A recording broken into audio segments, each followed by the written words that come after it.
Rugby League on Sky Sports. Sponsored by Stan James, the sports bookmaker, whatever your sport.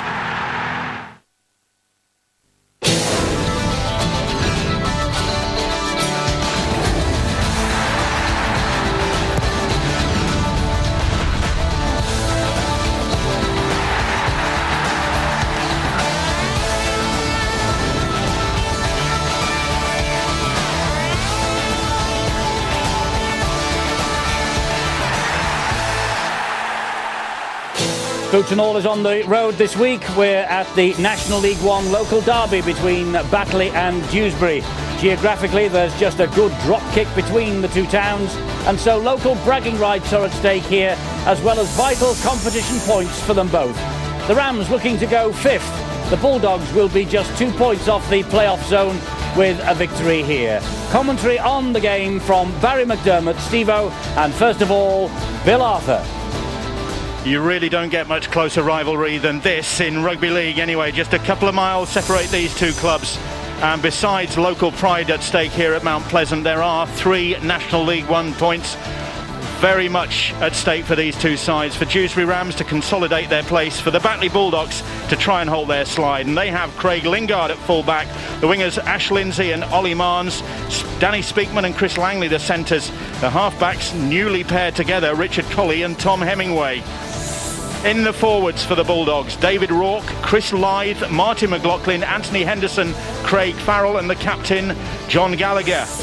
And on the bench, Luke Stenchen, Mark Toohey, Luke Menzies and John Simpson, and the coach, Gary Thornton. Dewsbury Rams come here on the back of an impressive victory over Leigh Centurions, with Ian Priest at fullback, Bryn Powell, Austin Buchanan on the wings, Andrew Bostock and Danny Moore on the centres, Francis Maloney and Dean Lawford the halfbacks. And in the forwards, Andy Hobson, Luke Haig, Dominic Maloney, Martin Robinson, Alex Bretherton and Pat Walker. And in the forwards, Liam Finn, Rob Kelly, Kevin Crowthers, Joe Helm, and the coach is Andy Kelly. The players out on the pitch, a great crowd here at Mount Pleasant, and before the game gets underway, they'll observe a minute's silence in honour of Malcolm White, a long-standing supporter who died recently, and former Batley player Austin Kilroy, who also passed away.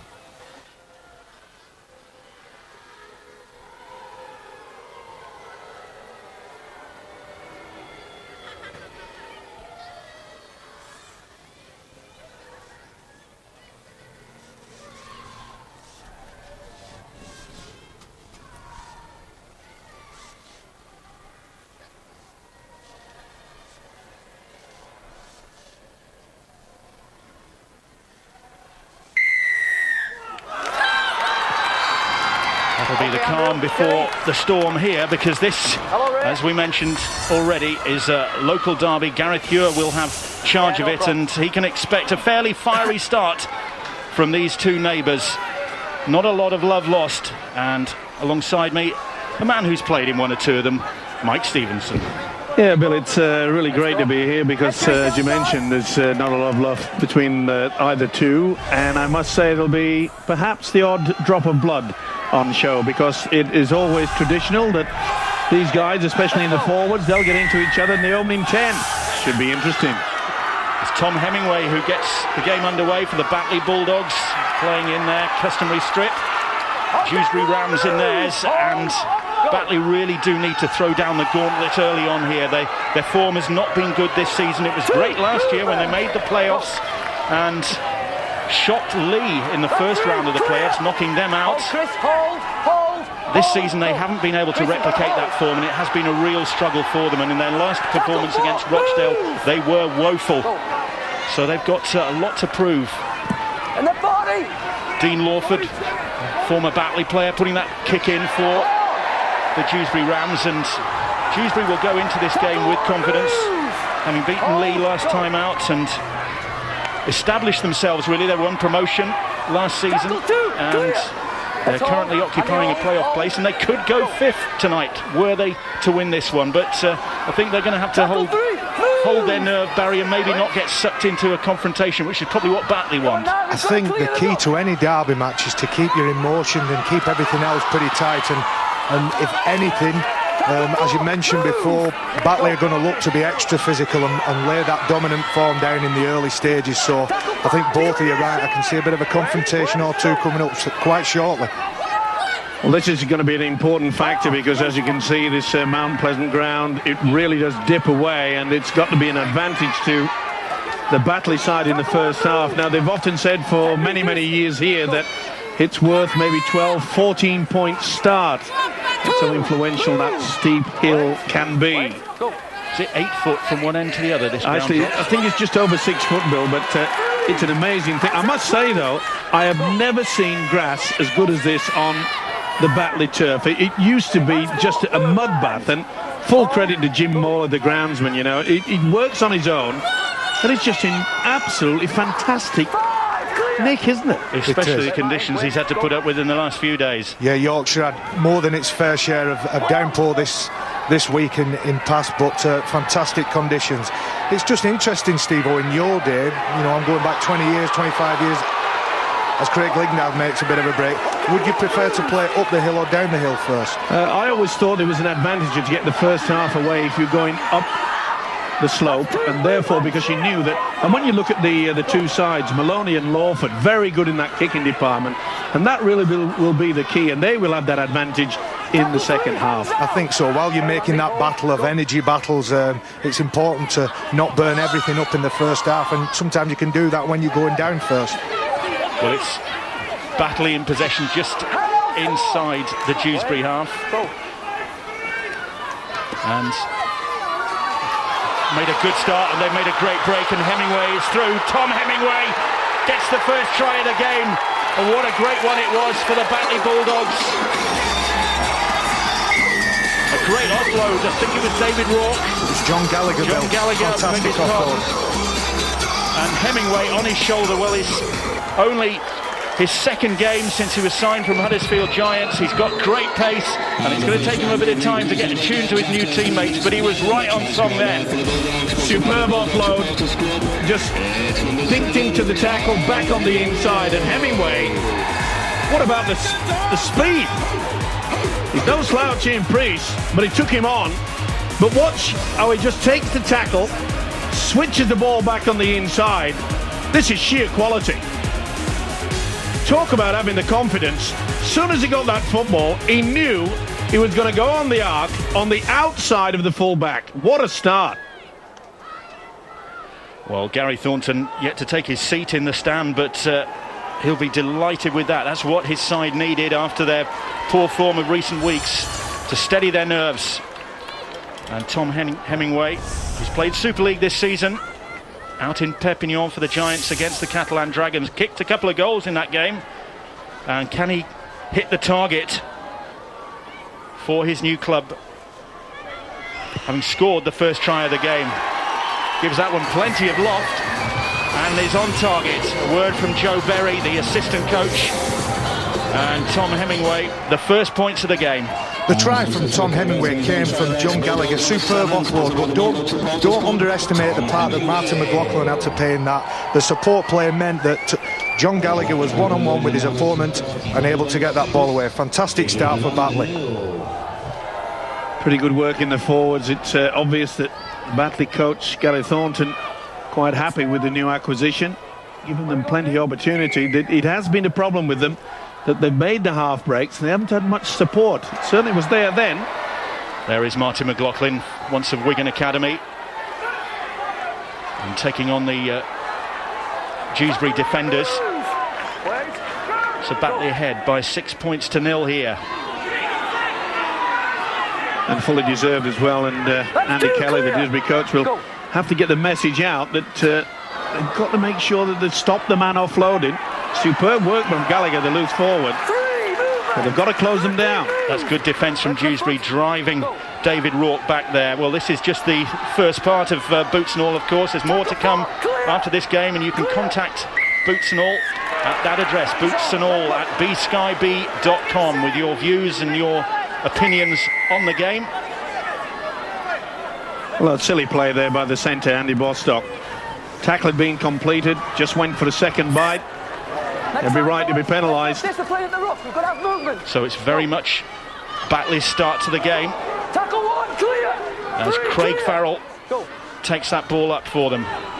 Now here's David Rourke back in the side after overcoming a neck injury. Hold. Go.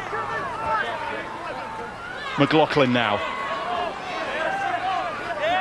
Got to be very careful around the play the ball area. Gareth Hewer bringing the Dewsbury Rams back the 10. Farrell. Head down. Support from Danny Speakman on his shoulder. Colley. Rourke again, seen plenty of ball early on the last now. And the hooker, Chris Lythe. They're running this and it could be in here again. They are, and it's a great try from Speakman. Well, they really caught the Dewsbury Rams napping there. Expecting the kick. And there's pride in the badge. And Danny Speakman with his second try of the season as the Dewsbury Rams were caught napping again, and they really have been caught cold here. Well, it was a penalty that got them way downfield. Bostock giving that away. No doubt about it. They got good yards forward and they went for the power play. Good finish. Dewsbury anticipating the kick. They hung back. Nice dummy. Nothing that Maloney could do about that. And the centre took full advantage. They're running riot.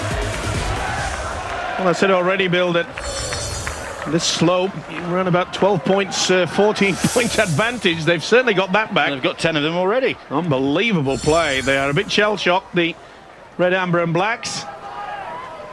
Now Hemingway. Can he drift this one in from wide out on the right? He's well off target with that one. But the try from Speakman, 10-0 to the Batley Bulldogs. And Gary Thornton, in the middle of a working week for him. He works in the telecoms industry.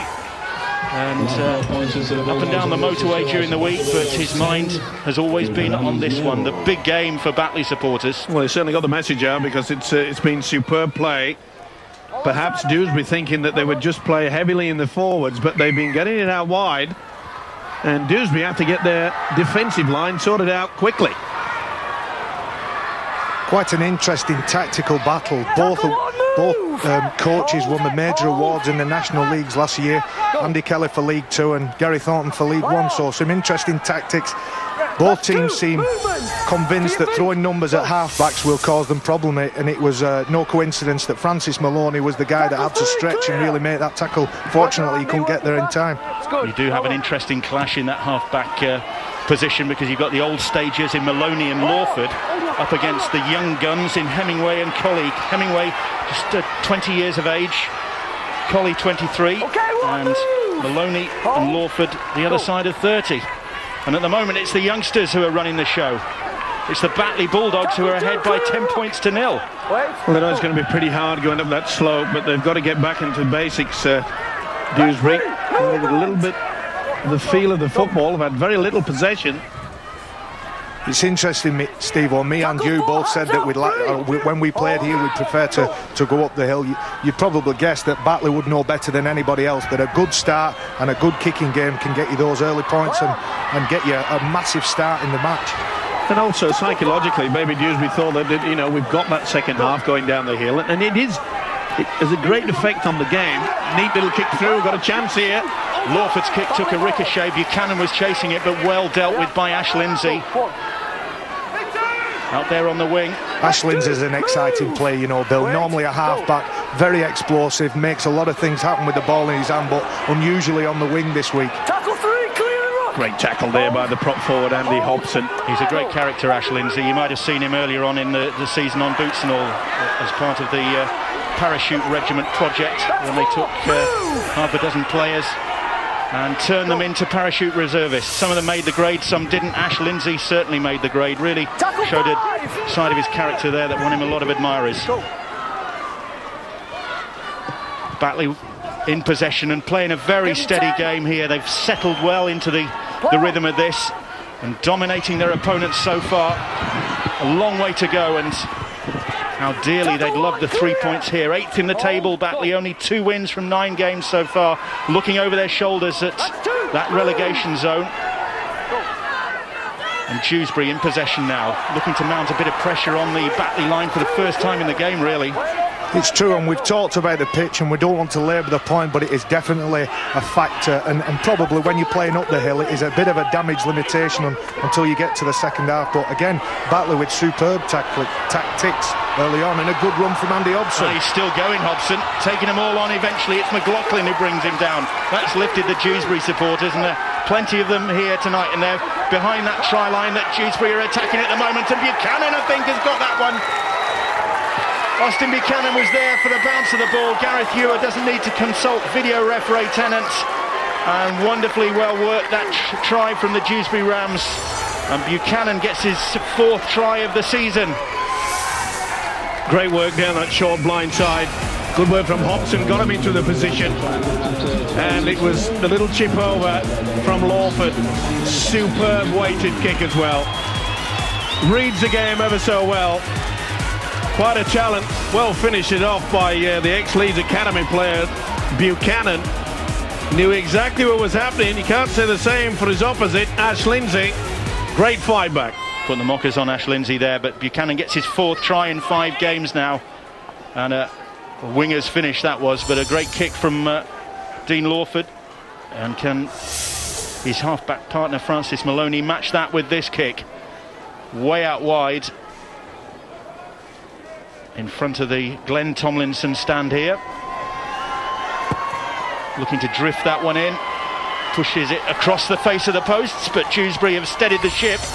10-4 the scoreline in Batley's favour, and the first real threat on the Batley line, and Batley cracked. A fantastic charge by Andy Hobson. He went that far upfield, he had a nosebleed, didn't he? But terrific leg drive, and you talk about fitness. One thing these lads in the National League aren't short of, it's desire and power, and it was well in full show there. Plenty of experience in Super League, Austin Buchanan, with the Wildcats and the Broncos, and came here from Wakefield. A good recruit for Andy Kelly, good finisher. I think the most important factor for Dewsbury's concern is that they have got back the first real challenge against Batley's line, and they have crossed them, and that'll build their confidence. They were a little bit shaky. Again, the big fella Hobson getting through a lot of work. This is the kid I'm looking forward to see. A massive game from him against Whitehaven, and speaking to Andy Kelly on the week, he's got massive raps on this Maloney kid. That's Dominic Maloney, a relative of Francis. And Dewsbury on the halfway line. Maloney, Francis with the kick. And Craig Lingard just nonchalantly watching that one run dead. Well, it didn't, so he decided to run it back, and did pretty well to get back to the 20-metre line. Pretty good tactics as well there by Francis Maloney, not giving it much air because the wind's against it. Did well to the full-back. Craig Lingard been playing a lot of his rugby in the last year or two on the wing, but has scored lots and lots of tries. If I remember rightly, he's the club's highest try scorer, so there's plenty of pedigree in him. That's right, 139 tries as the replay for the high shot, and David Rourke, the shoulder in fact from Hobson. Well, I can't believe that the official has actually penalised him, because it definitely was the shoulder. I think it was for offside, Steve, or they're showing great urgency at Dewsbury, and he hasn't made touch with the kick. Oh, that's criminal, waste of possession like that, and an opportunity to pin Dewsbury down, and Buchanan runs it back at them. So they've let the chance slip there, and that's the sort of error that can cost you dearly. So Dewsbury have the ball back, and here is Dominic Maloney now, former Castleford Academy player. It's just basic rugby league, that's all that's needed by the Dewsbury side. He's basic, Andy Hobson. That's all they need to do. But probably that was what they were missing in the first 5 or 10 minutes, just some good yardage plays. Nice safe rugby. And Hobson wants it back, but it's on the last. It'll be the kick. Lawford directing his troops. He's going to hoist that one out wide. Marnes is under pressure, does well to take that. That's experience for you. Didn't like the challenge from Bostock. Ollie Marnes there, Steve. Are you from Dewsbury or Batley? he has a look at you, him. Yeah, he certainly has. A lot younger though, but it was a great take under a lot of pressure. Didn't like it. Similar athleticism, I thought, as well. Listen, mate, I'm not saying he was your brother. Dewsbury having to be careful there, lifting the man in the tackle. Lindsay not impressed. His Rourke once more. Pretty important now that Dewsbury don't give away another penalty. They've given away 2 already. And they've allowed the Bulldogs to get well and truly back into a good position. Work it on, work. McLaughlin is tackled just over his own 40-metre line. Colley. 16 minutes. This is about the time in a match where changes start to be made and again tactics start to come into play. Hemingway puts the kick in, and that one's going to stay in the field of play. It's a good kick as well from Hemingway. He's shown well here early on with that try. He's missed the tackle there though, and Ian Priest running it back and running it back. That was a high shot, surely. Runs into Chris Langley. Claiming an elbow. Langley heard you. They got a tackle. Claiming an elbow. I think he might be right there, mate. Yeah, there's a bit of 50-50, I believe, but lost his cool. Looked pretty high. You see on the slow motion. There it is. It was a combination of both. He lost his cool there. That'll jar your teeth. Get the ball off. Okay, go. Kevin Crowther's slowly to his feet on halfway. Here's Danny Moore now. Moore, Langley was high again. And he's appealing for the knock-on, Langley, and he's got the decision in his favour. Well, I was a little bit disappointed with him because it was yet another high shot, no doubt about it. Yeah. And then he's lost possession, not surprisingly. Get your nose rattled on that one, but it's always spicy affairs. These derby games, especially between Batley and Dewsbury, and nice little step there from Colley Colley. almost through. Needed a good tackle from Bretherton. Just managed to get a hand on him, halt his progress. John Gallagher now. Younger brother of Tommy Gallagher. And It's off, here we go. Well, almost. Let's get out. Craig Farrell didn't like that. Well, it was building, wasn't it? I wouldn't say that it actually boiled over, but I think the top of the pan was rattling. Hold it. As you can see, he went for a second one. Dominic Maloney said, I'll get one, and then he gets one back. Calm down, fellas. Blood on Craig Farrell's face as the officials consult. I don't think Ricky Hatton will be too bothered about those punches. I've already blew for the penalty. You're round his head. It's a grapple. We've got to get off the neck and the head area. To calm things Make sure you know down. what we're doing. 12. To Maloney. You've got the penalty. Don't take things in your hands. I know. I'll give the penalty. Make sure you keep it out. All right. Get out Craig discipline. Farrell, blood on the nose, and just making the point it's not the first time.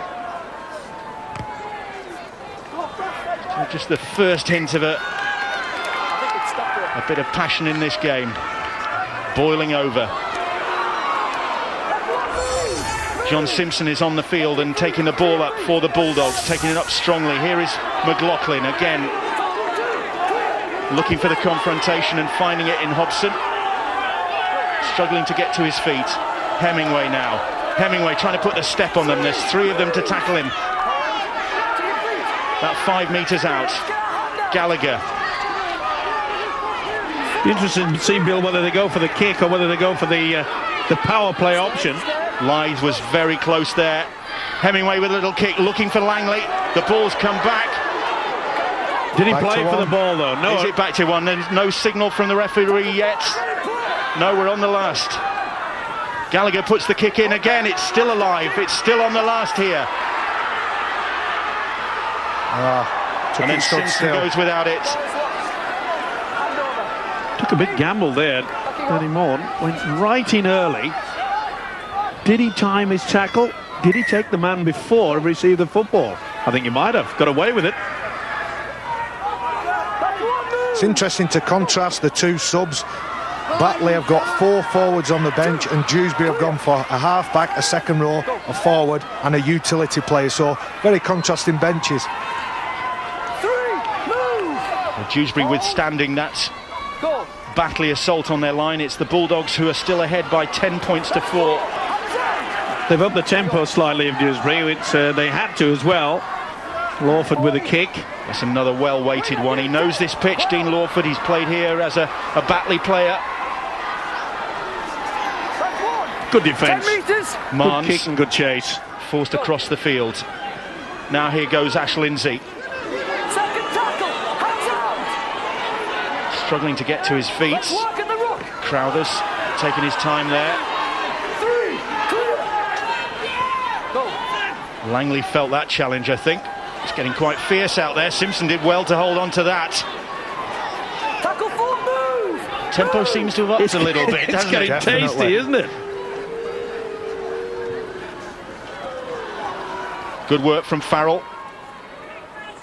Tackle 5 is held. Former Hull and Hull Kingston Rovers player Craig Farrell comes from Scarborough. Go.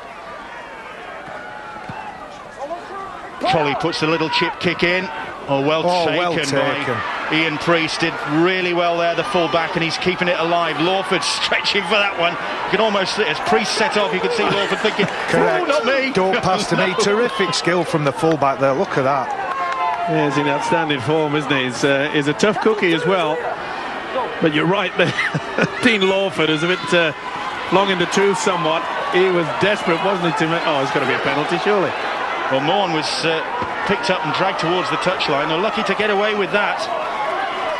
Joe Helm on the charge for the Dewsbury Rams now. Lawford, Maloney. The ball with young Pat Walker, the loose forward, and Walker, high hopes of him from coach Andy Kelly. On the last now. Maloney will hoist the kick. This one's straight up in the air, doesn't get a great deal of distance either. Oh, well picked up by Bostock, and Bostock stretches out. He could have done his shoulder, but he's hurt there. What an effort though, but he may have paid the price. There's nothing worse than when you reach out and then you get the weight behind you. It just ricochets and pulls the joint, and he's in a lot of pain. That could be a rotator cuff injury there, definitely. Well, we used to call them shoulders nowadays. Well, I'm a bit more technical than you. You certainly are, but again, the option of the kick, Maloney got plenty of height and the wind held it, and they paid the price of not going for it. Watch how he reaches out, watch the shoulder. Oh, his own weight would have just stretched the joint and the ligaments.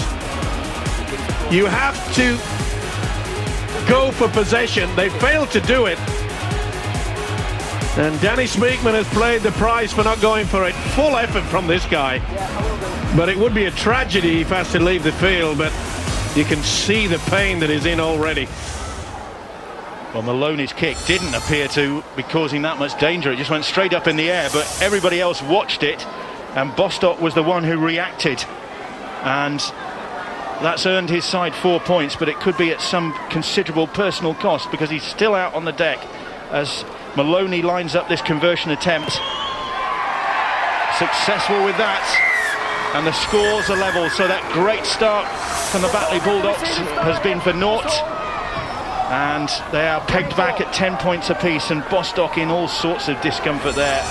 I'm just going to be a little bit technical, me. I think if Bostock has the ball in his hands rather than wedged between his fingers in his forearm, it was a good maybe a yard over the line, so he wouldn't have had to stretch as much. The fact that he stretched meant that his arm was a lot further away from his body than he would have liked. Does that make sense?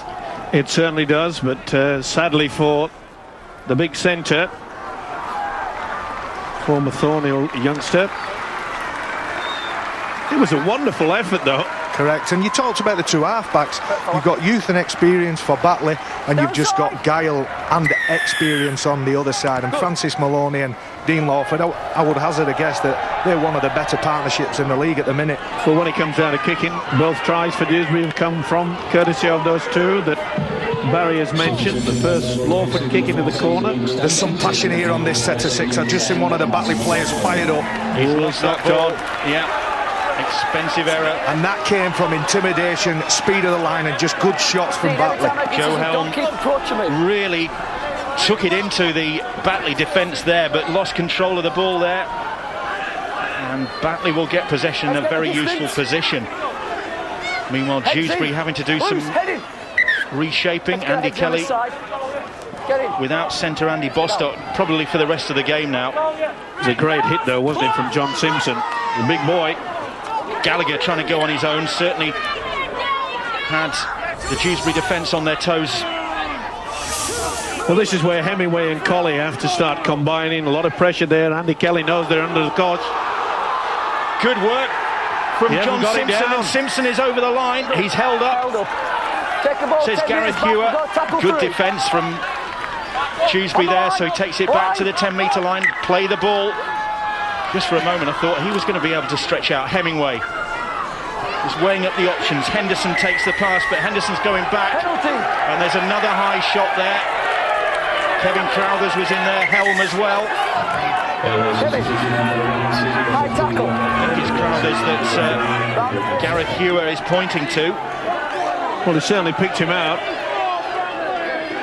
Was it a swinging arm? Certainly looked high over the shoulder. This will give you a better indication, but on with the game. Here's Big John Simpson again. Former Huddersfield and Halifax player Simpson. He's tackled though. Colley, Farrell. Colley again, he's into touch. That's good defence. Maloney all over him. Oh, they're really gung-ho. A little word of advice from Priest as well. Fantastic defence there from Alex Bretherton, I think it was, first of all, but that's the way to lift and inspire your teammates. It was a good little double run around, wasn't it, with Colley, but they picked it. Great technique. Caught the guy on his chest, wrapped both arms around him with the help of a teammate, just escorted him into the over the sideline there, sorry. So Dewsbury have possession from the scrum on their own 10-metre line. It's 10 points apiece here at Mount Pleasant. Morn is tackled. It's good play as well from Dewsbury. Quick play of the ball. He just called Batley a little bit napping there. Probably disappointed that didn't get points on the board. Batley will be disappointed, having had that great start, those early tries. So plenty to talk about here already. There'll be plenty more to talk about, I'm sure, in the rest of Boots and All, and you can contact the programme, Boots and All, at bskyb.com. That is a great kick. Up the hill, let's see what the chase he'd like. A little bit lax, there's two there already. Mons. That's what happens when you have a scattered kick chase defence there. That's what happens. One pass and you're in all kinds of trouble. Farrell going across the field, looking for a gap in the Dewsbury Rams defence. Langley, bang, shrugs off that hit, goes looking for a second, finds it in the shape of Joe Helm.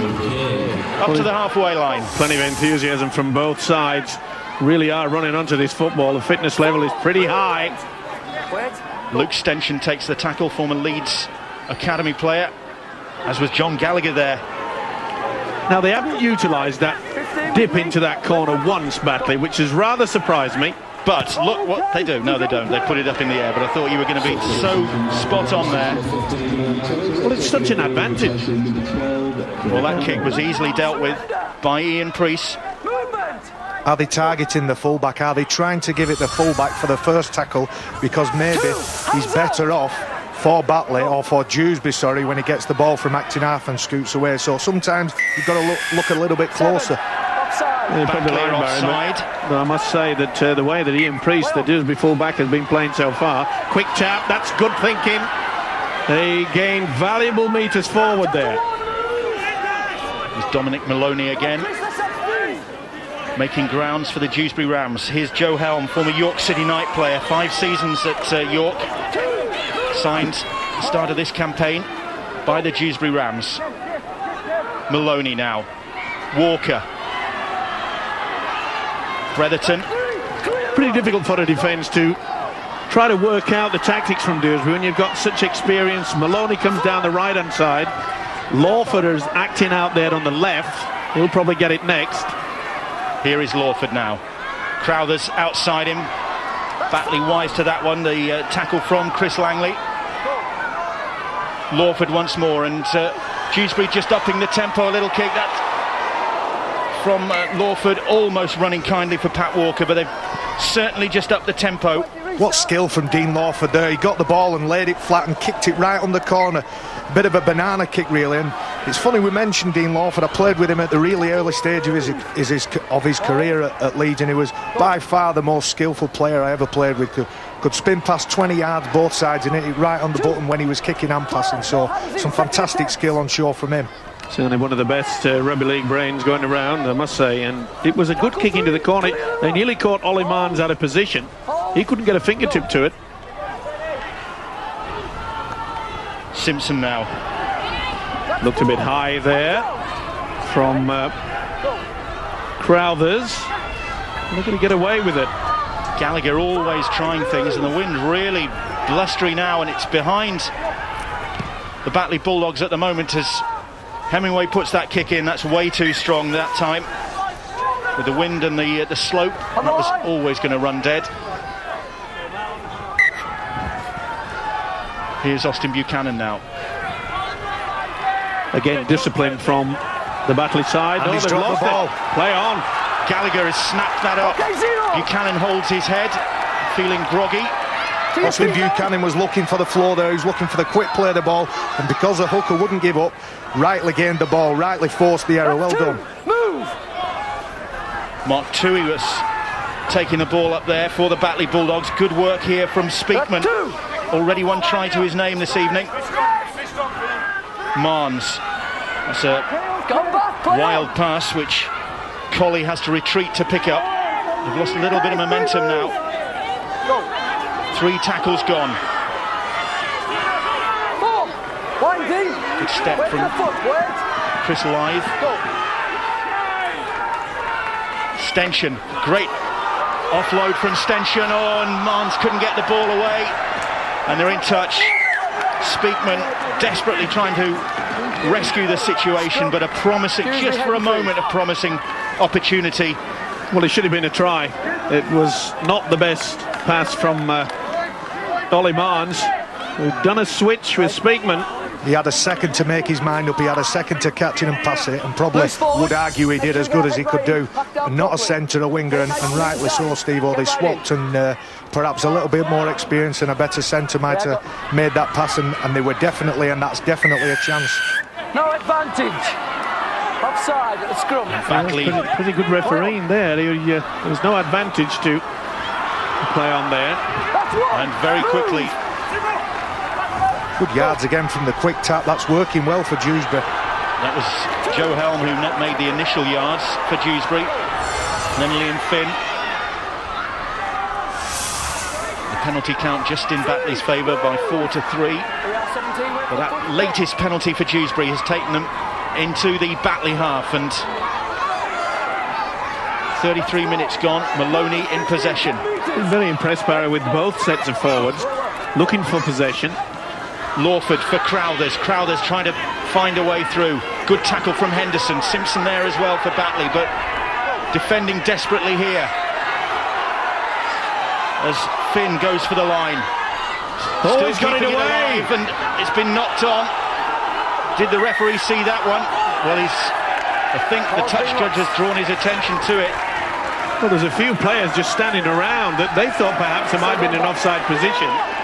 Good effort, looked as though, and then he just flicked it away. He was just in the process, that referee, of blowing the whistle then, so he was microseconds off blowing that whistle. But you're right about the forwards, and I think the important factor to realise here that there's lots of players playing today that have played for the opposite side, so it means something to them. Maloney is tackled. Dewsbury attacking that end of the field, populated in the terraces by the Dewsbury supporters, hoping their side can take the lead for the first time in this game. Trailing 10-0, they've come back to 10 points apiece. Great opportunity for them here with Crowthers. Batley defending desperately on their own try line. Langley with the tackle. Helm was the dummy runner. It's Lawford to Maloney. Pat Walker now. Walker back on the inside to Bretherton. Bretherton going across the face of the posts. Stenchen tried to rip the ball from his grasp. Walker, try is on for Rob Kelly. And the pressure was bound to tell in the end. They stretched them from left to right and back again. And the Batley defence just didn't have the numbers in the end. And Rob Kelly, son of coach Andy Kelly, former Thornhill and Alton amateur, 21 years old, puts Dewsbury Rams in front with this try. Got the ball away, and the loose forward John Gallagher comes up with the knock-on from the resulting scrum. Full credit though to the Red, Amber and Blacks. They kept this ball alive. They were always looking for a different angle. And you can see that Batley's defence, they're hanging back instead of making their commitment, and they were always going to have it with the final pass. Neat little step. That was a great play. Super stop. Danny Speakman at the end takes the little shuffle and the dummy. Boo! Can't get to him. Kelly said, I'll take it. Is he happy? He sure is. So, second try of the season for Rob Kelly. And Maloney to improve on that try, which he has done, into a very difficult wind as well. So from 10-0 down, Dewsbury have hit back to lead by 16 points to 10. Always Three difficult. quick tries. Sorry, Bill. Always difficult to deal with what we call second phase rugby. You don't know whether to commit to the man that's got the ball or keep that structured line defence. But Rob Kelly will be made up, and his dad and his uncle Neil will be absolutely thrilled to bits for him. But it won't count for nothing unless they come away with the victory. He'll be a relieved man, Andy Kelly. The opening 10 minutes, I'm afraid the Bulldogs just completely ripped them apart. They were all at sea with Dewsbury, but they've fought back. Full credit to them.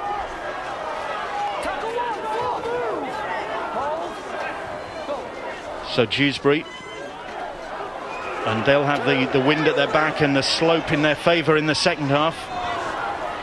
So it's going to be This ploy, a difficult half-time talk for Gary Thornton, maybe. It certainly is, but this ploy that Dewsbury have of playing the ball very quickly in their own half is paying off. Sometimes, Steve-O, when you get a shot, when you get a good hit on you, you've got to jam the ball down and play it quickly, and that counteracted Luke Stenson on the second tackle, I think it was, shot up out the line, put a good shot on, but the guy who he tackled just played it nice and quick, negating the advantage that he gained. That time Lawford's kick didn't do any damage. In fact, it was picked up smartly by Luke Menzies. Well, it's all hands to the pumps now in regards to Dewsbury's defence. We've seen already in the first two tries early in the game that Batley are capable of pulling off some quality, especially from the two halfbacks, Hemingway and Colley. Can they combine yet again? Well, just 3 minutes left in this first half. Time for Batley maybe to steady their ship. They were sailing along with the wind in their sails early on, but the wind's certainly been taken out of those sails by this Dewsbury Rams comeback. Langley takes the tackle. Hemingway, little grubber kick, and it's been picked up at the second attempt, I think, by Lawford, and it'll be a scrum and Batley's head and feed. Was he judged he was offside, Bill? No, it's head and feed at the scrum. Well, it would have been a penalty if he judged to be offside, but yeah. Either way, Batley gained possession. I'd like to see Richard Colley take the line on a little bit more. His half-back partner's done it a few times and to good effect. That's one move. Farrell takes the tackle. Still time for the Batley Bulldogs to hit back here. They could well do that. That's two. Going close with Mark Toohey. Marnes dummied the play the ball there. Or did he just dither?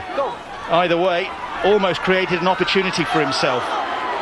Hemingway going across the field still, then puts the grubber kick, but nobody on the same wavelength. Buchanan let that one run dead. Well, that surprised me. They went early in the tackle count, but you could see that they dropped back. Austin Buchanan read it well, but this has been a real feature from this Dewsbury outfit, the way that they get on with the job. Look how many metres they've got forward after two, and they've caught them offside, and that's all being brought about by quick thinking. Good coaching by Andy Kelly. You're spot on, Steve-O. Their urgency to get up and play the ball means that they're catching a retreating, disorganised defence, and that's when penalties happen, and again, scattered defence, broken defence. This kid's run hard and strong, and good leg drive. Joe Helm, shown well. Into the final minute of the first half here then at Mount Pleasant in the heavy woolen derby. 17-1. And it's Dewsbury who hold a 16-10 lead. Time for them still to improve it, but fullback Ian Priest has gone without the ball. That'll be the final opportunity of this first half, I think. Maybe just time for the scrum to form. Not even that. And a real topsy-turvy first half, and Gary Thornton will be disappointed with that, because his side led by 10 points to 0 and really caught the Dewsbury Rams cold. But the Rams have come roaring back to lead at half-time by 16 points to 10. Yes, a fantastic fight back from the Dewsbury Rams. They were, as Bill says, 10-0 down at one stage, but they've hit back well. And what's more, they'll have the benefit of this notorious slope in their favour in the second half here at Mount Pleasant.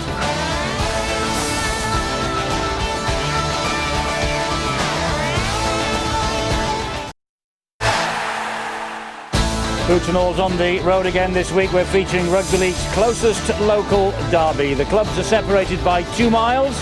The towns at half-time are separated by 6 points. Batley 10, the Dewsbury Rams 16. A reminder that coming up after the match on Boots and All, we'll be hearing from the Harlequins duo Chris Melling and Paul Sykes about their big night with Great Britain last Friday. Barry and Terry are out and about again. And keep on sending us those emails. We've had some already, but there's room for plenty more. We need to hear from all of you on things rugby league. But as I said, it's half-time here. Let's go pitchside and join Steve-O and Bill. Great atmosphere down here on pitchside at half-time in this lovely little ground, Mount Pleasant, tucked away in the side streets in Batley. The crowds have come, the Dewsbury supporters have made the long and arduous journey 2 miles down the road for this one. And I don't think, Steve-O, they'll have been disappointed by that first half. Certainly the Batley fans will be disappointed with the way their side have let the grip slip. Yeah, we knew it was going to be a tough contest, and I must say that the way that Batley started, it looked as though Dewsbury were going to have a really, really bad uphill fight against it. Full credit to them, the Bulldogs expected them to go down the middle. What about right now we've got a very special guest for you this evening. In for the first round. Good work from Gallagher back on the inside. This was barely after the first minute, and there was more to come, more pain.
Gary Thornton will be telling them that at the start of this National League season they beat the Dewsbury Rams. They know it can be done, but they've got to rediscover the enthusiasm that they started this game with if they are going to overhaul their local rivals.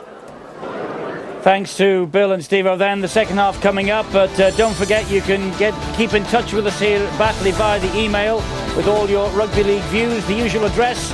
We'll hear from you, I hope, in the second half.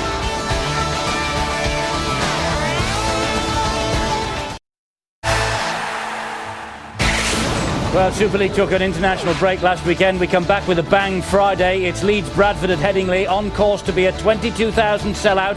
So the best available seat is right here on Sky Sports 3 and HD2, 7:30. On Saturday at 6, we take a look at the champions, St Helens. They're at home to Huddersfield on Sky Sports 1 and HD1. So we see 4 of the top 6 sides in action on Sky Sports this weekend. It's half-time here in the National League 1. The local derby between Batley Bulldogs and the Dewsbury Rams. Batley 10, Dewsbury 16. Back to the commentary box.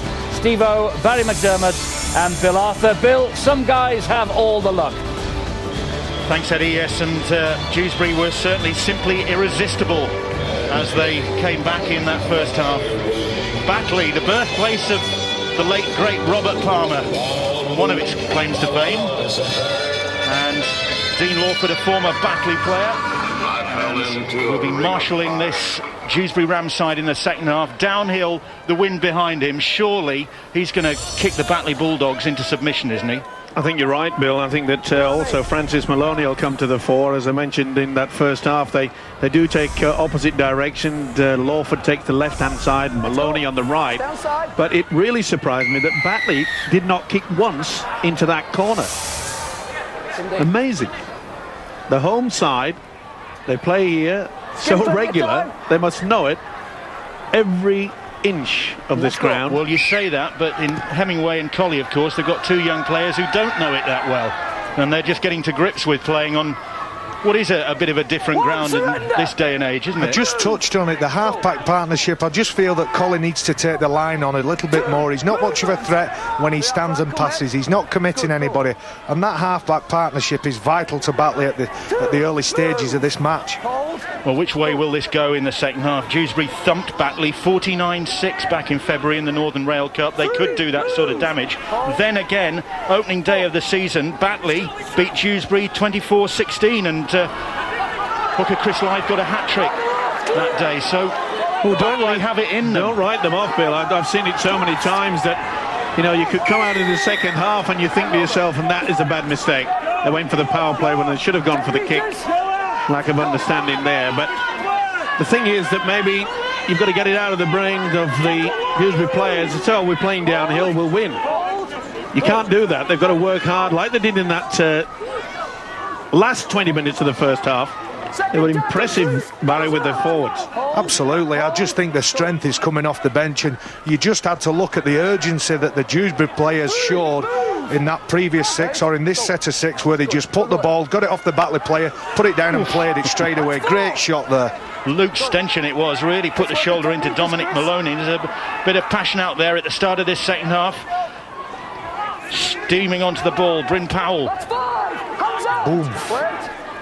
On the last, Lawford, another wicked kick. Oh, it was a wicked kick. Buchanan gets his second of the game. Gareth Hewitt, I think, will want to see whether the winger was onside that time. He was there very quickly, and Ray Tennant, the video ref, will have to have a look at that. But Lawford, as expected, that banana kick again. That banana kick. He's looking one way, kicking the next, putting everybody in. Yeah, I think he's well okay. In confusion. Buchanan. There's a carbon copy, isn't it? Yep. Of the first half, and yeah, I think he's okay. Timed it perfectly. He's got the height on Ash Lindsay. He's got the try. Austin Buchanan's second of the game, and that's ominous for the Batley Bulldogs at the start of this second half. It's happened before, hasn't it? And the kicking game has been spectacular as far as the Red, Amber and Blacks are concerned. This is the third try that they posted from the kick. Two courtesy of Lawford, one from Maloney. This is tremendous stuff. Never made an attempt for it, really, did Ash Lindsay. And he's on a hat-trick, this guy. He's now got 5 tries in the last 5 games, says Austin Buchanan. Maloney successful with 2 from 3 so far. Was last year's top scorer for the Dewsbury Rams with 186 points. So he's missed that one. Not impressed. But Dewsbury 20 points to 10 ahead. I think Andy Kelly would have got his side in at half-time and said, look, we've got Ash Lindsay, who's a very, very talented player, but not a winger. They gained a try from it early in the first half, and a master kicker of the ball, Dean Lawford, just put it right on a 50-pence piece, and Austin Buchanan plucked it out there and said, thank you very much. Well, they always take a gamble when you put a normal half-back, and that's generally where Ash Lindsay would play. And it is a gamble that I'm afraid is not paying off. But Batley really have to muscle up. They've got to try to produce the wonderful opening gambit. First 15 minutes, they were sensational. That's good defence. That's better tackling from Ash Lindsay. Really put the shoulder into Joe Helm there. Ash Lindsay playing on the wing nearly in the middle of the park there, and he's probably felt the errors of the couple of tries that have been scored, and he's trying to inspire his teammates. Good on him. So Batley with some solid defence there from Luke Stenson. Let's go to the sideline, get some half-time news from Ben Pro. That start for Dewsbury, Will, in the second half was exactly what Batley coach Gary Thornton didn't want. His watchword in the dressing room at half-time was enthusiasm, and particularly in defence. He wasn't happy with the easy yards that Dewsbury were making, and that will not have pleased him at all. More problems for Batley as well. Danny Speakman, who limped off 5 minutes before the break, he had some ice on the right ankle. We think it's sprained. He certainly won't be returning, but it's even worse news, I'm afraid, for Andy Bostock. He was injured scoring that try for Dewsbury. Well, it's a problem with the AC joint on his right shoulder. He's gone for an x-ray to hospital, and it doesn't looks very bleak, certainly for Andy Bostock. Expensive 4 points from a personal point of view from Andy Bostock then. I told you it was the acrocavicular joint, didn't I? Dr. McDermott. A little knowledge is a dangerous thing, you know. Especially for me. Don't we know it? Ooh, could have been a flop there from the big fella John Simpson. Went in pretty late. It's better defence. A little bit more enthusiasm needed. Came from Tui. But Dewsbury certainly have dominated the opening 5 minutes of this second half, scoring a try and coming down the hill at a rate of knots, and that's a high shot on Bretherton. A bit high, Chris Lyth. Looking a little bit ragged, and it's what was occurring in the final quarter of that first half, in as much that Dewsbury quick play the ball, very eager, quite keen, and I'm afraid the Bulldogs are struggling to get themselves sorted out in and around the play the ball area. 9 penalties in the game, and Hobson straight up the middle. And Helm, another of the big guys, and these two big blokes are doing a lot of damage for the Dewsbury Rams. He's impressed me, hasn't he? Helm has been very good. Hobson was the dummy runner that time. Nice tackle. Maloney was cleaned out that time by Mark Tui. He's lifted the intensity in defence since he's come on. But they could be in here. That's more good defence over on that far side. Craig Farrell, I think it was, with the tackle. Quick hands into the corner. That's the way to go, but full credit to this scrambling defence. Yeah, that was well pretty done good by stuff. Farrell on Bryn Powell. The Welsh international saw a chink there, but Farrell shut the door and slammed it firmly in his half. And look at the possession in the second half, with Dewsbury well in control there, and Batley struggling to get out of their own half. It's going to be interesting to see how Batley handle the quest of going up this hill. But the point that we were making in the first half, that the Batley side would know what to do. You would think that Gary Thornton has educated his halfbacks and said, look, this is what I want from you. But in a lot of respects, when the guys go out on the pitch, it's nothing to do with the coach. Possession and territory is massive now for Batley. They've got to play Dewsbury nearer to their line than their own. But they're struggling to get away from their own line at the moment. They've been driven back towards it. Well, Batley unfortunate there. It really looked as though there was a man sprawled in the play the ball area. Should have been penalised. Well, Gareth Hugh has let this game run, hasn't he?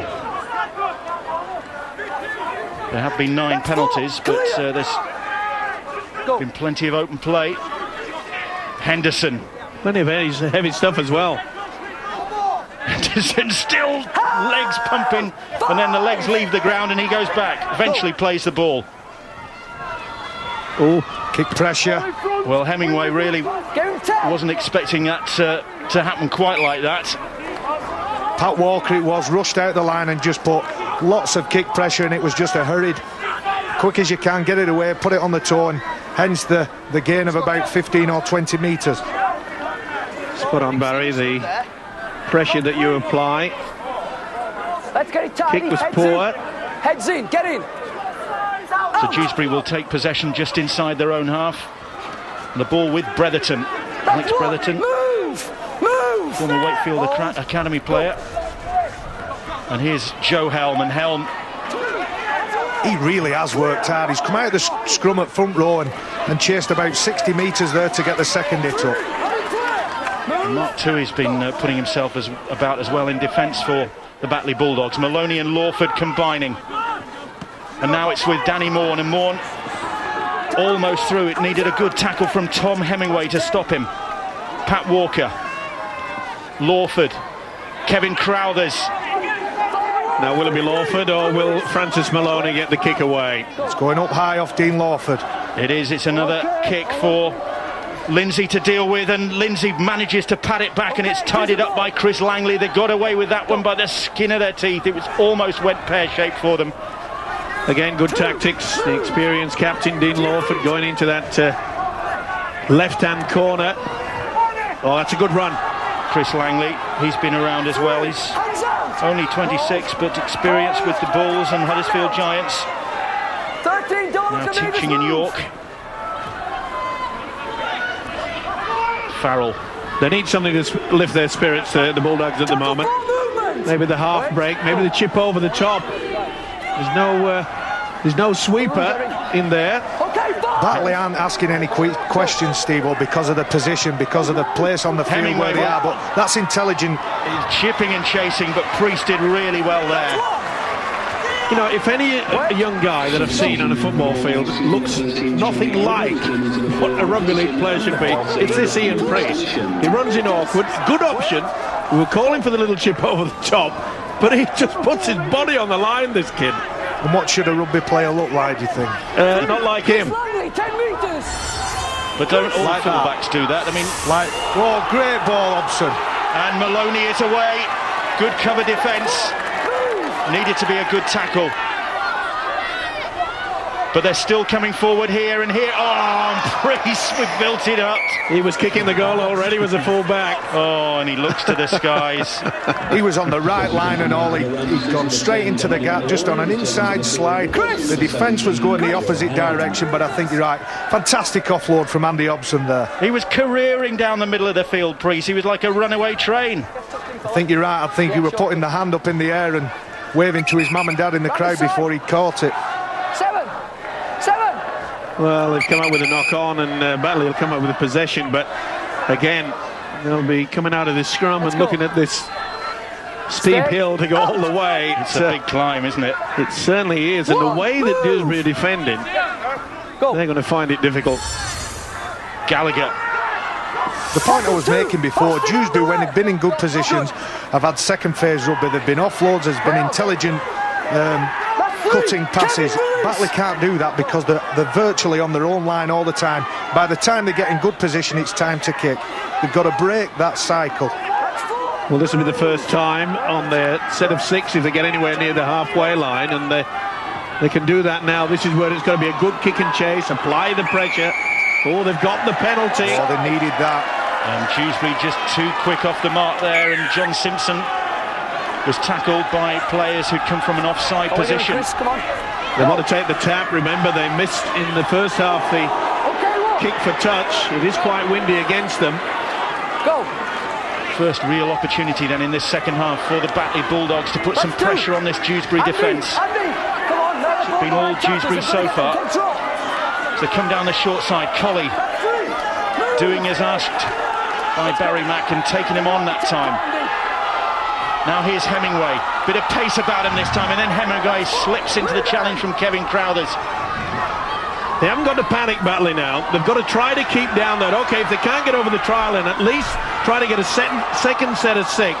Here's the offloads we were calling for, exactly. They've done well. Simpson, who got the ball away to Mark Tui. Got to be a dink in the in-goal area. They've got to try to get it back. On the last, Gallagher with a little kick. He's chasing it. Oh, and Priest does well again.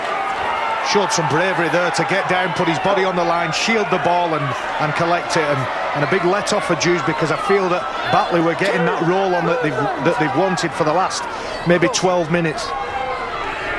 It really does fascinate me to see him Priest, the fullback. must weigh about 7 stone. Look at that, bang, body on the line. Who cares? That's good thinking. Kicking early in the tackle count. Francis Maloney's saying, let's just get down that bottom end. And Steve-O, you picked it right. That bottom left-hand corner of Dewsbury's. Lindsay now, it was Lingard who ran it back, and Lindsay, that's a great break. He's got Hemingway outside him if he can reach him. Now Hemingway, let's take it. And Buchanan could go it was a to the dressing room. It wasn't a swinging arm, I think it was just a... One guy going one way, one guy going another, just stuck his arm out. It was a grab.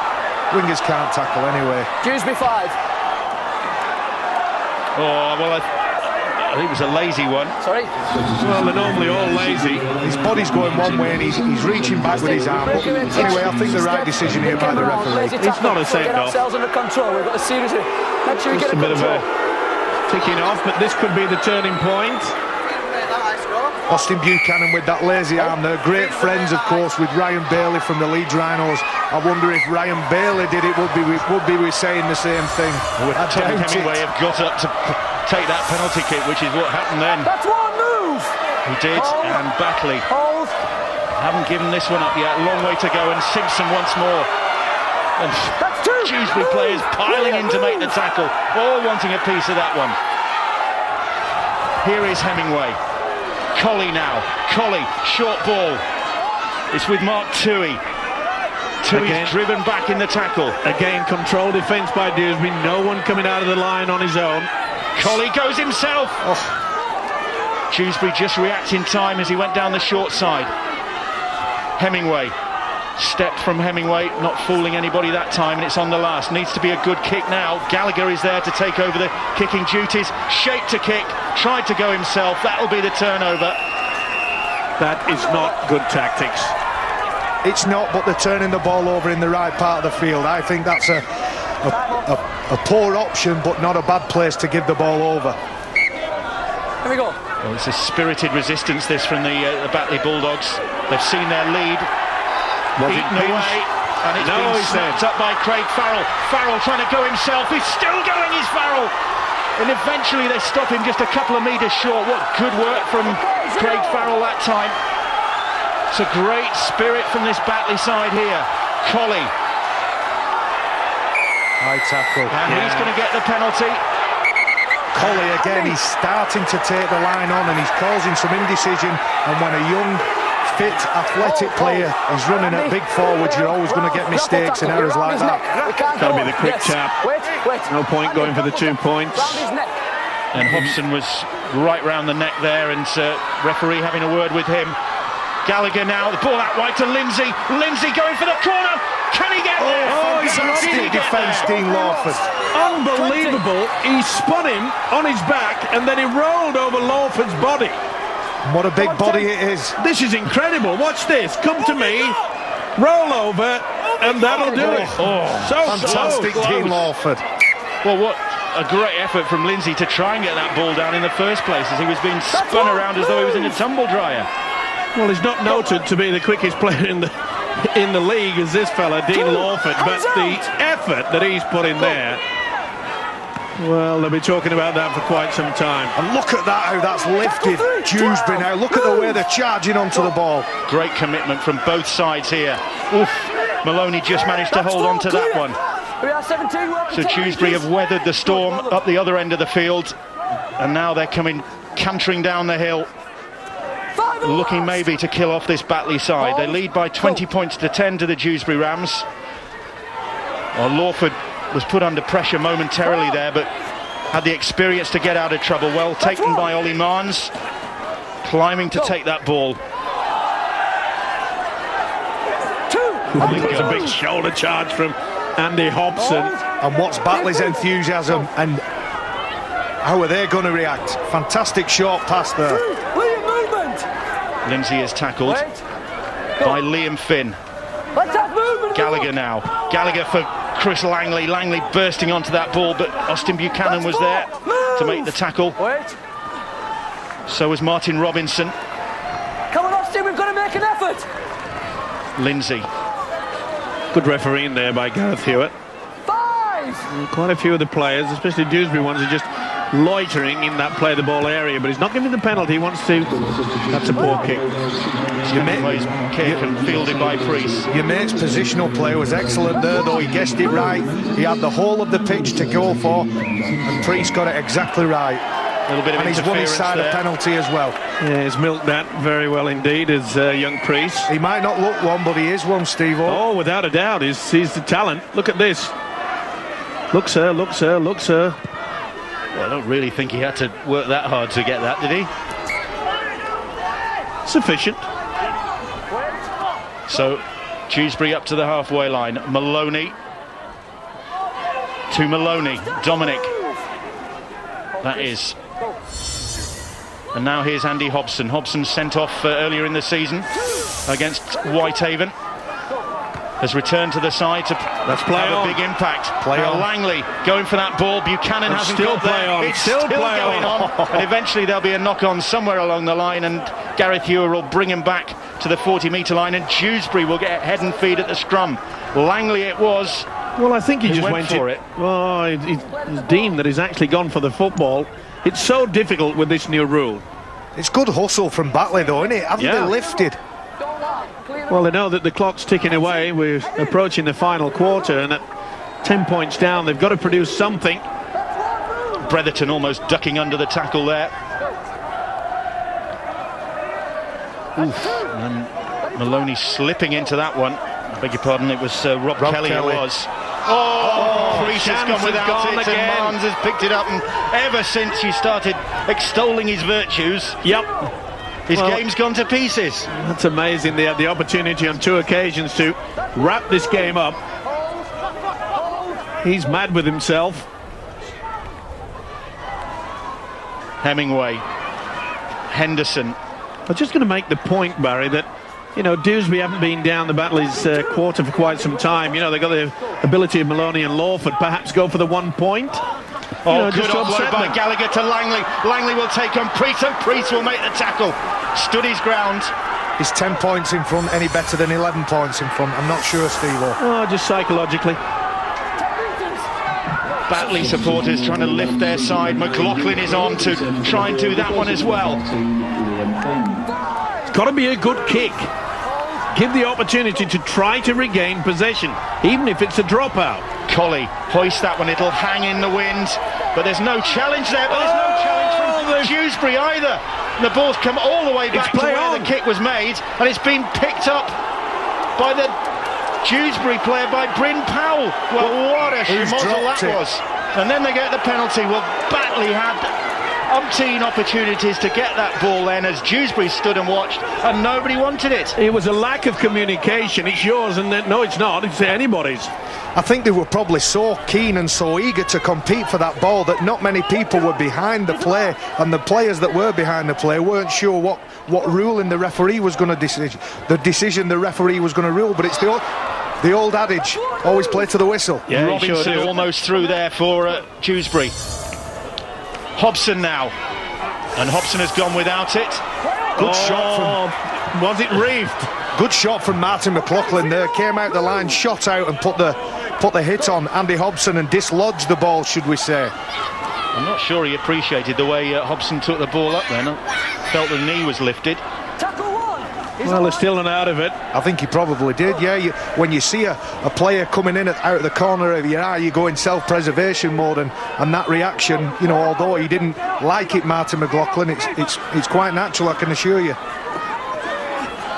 So Ash Lindsay has possession. A real feisty second half here.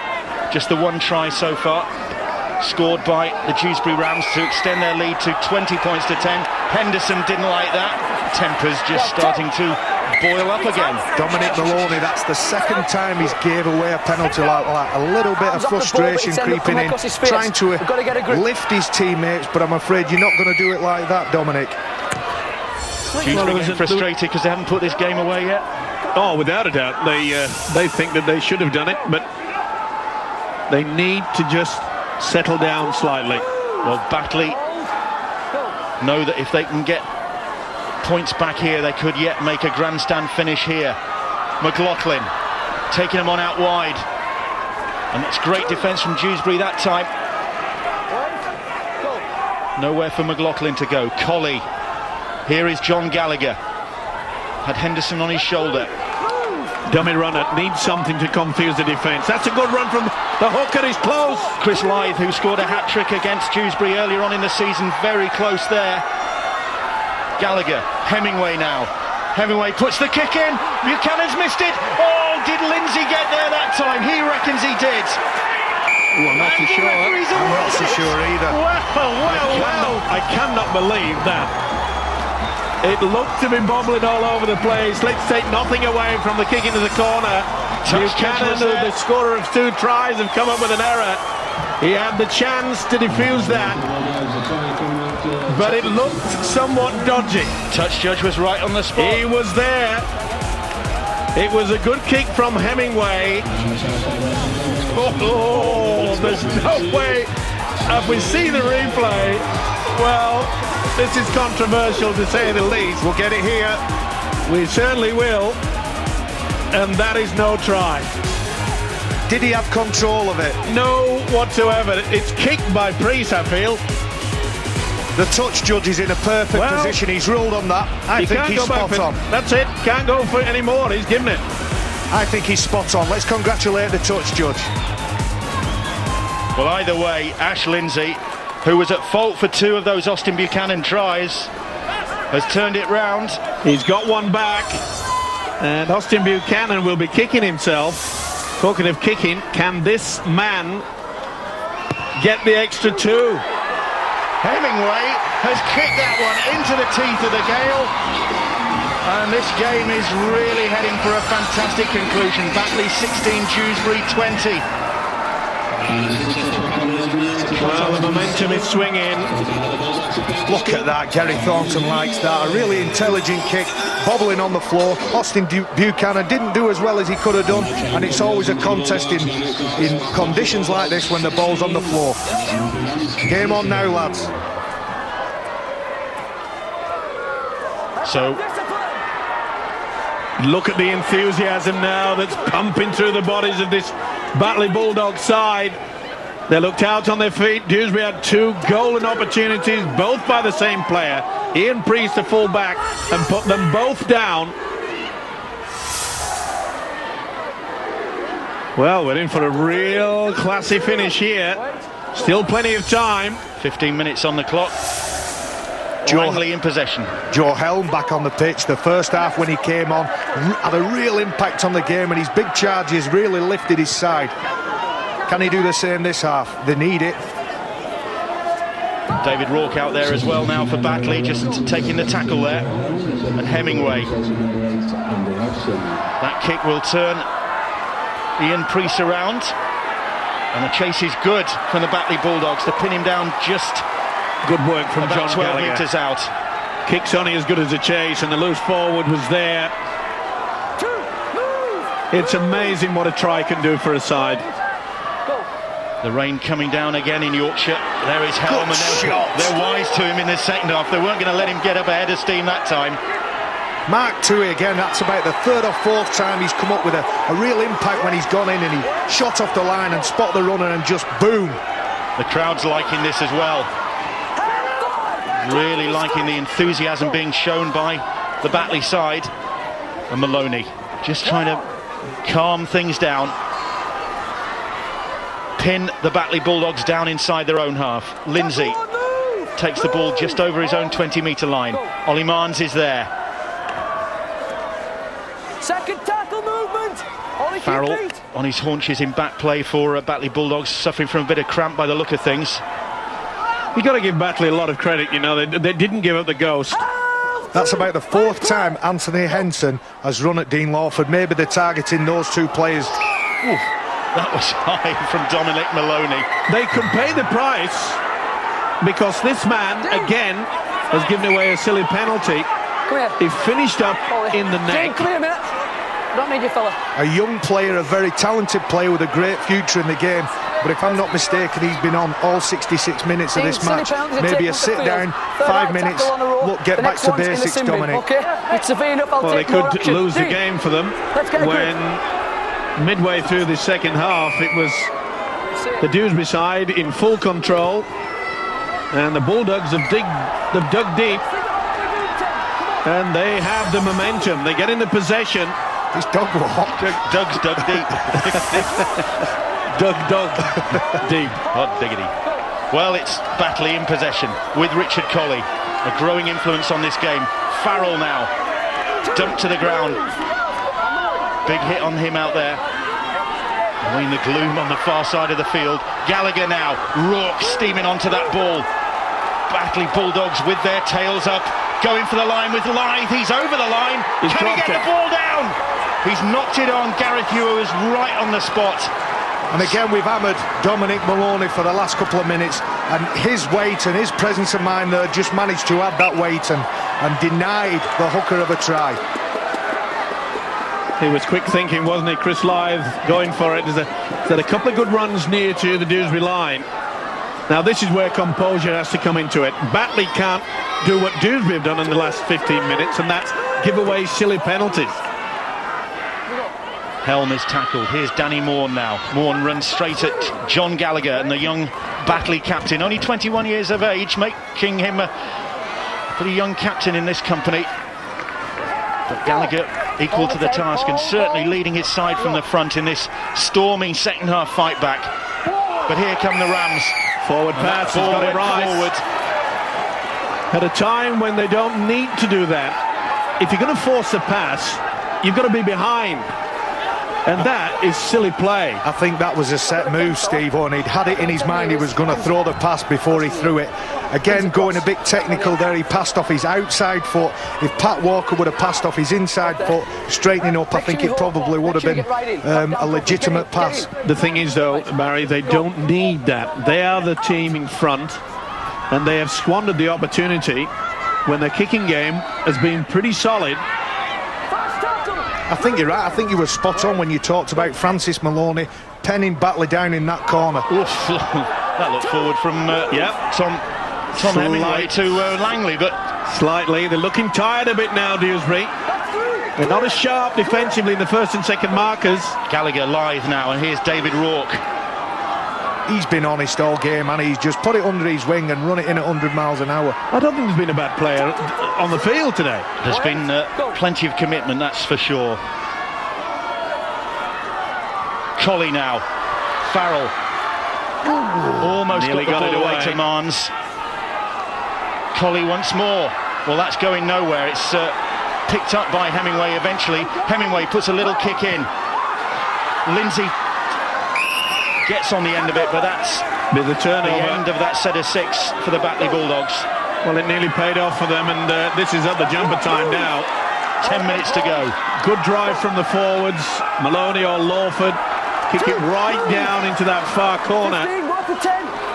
Dewsbury needs somebody to stand up and get them out of trouble. Who's going to come up with that big drive, that big inspirational drive that gets the team just buzzing?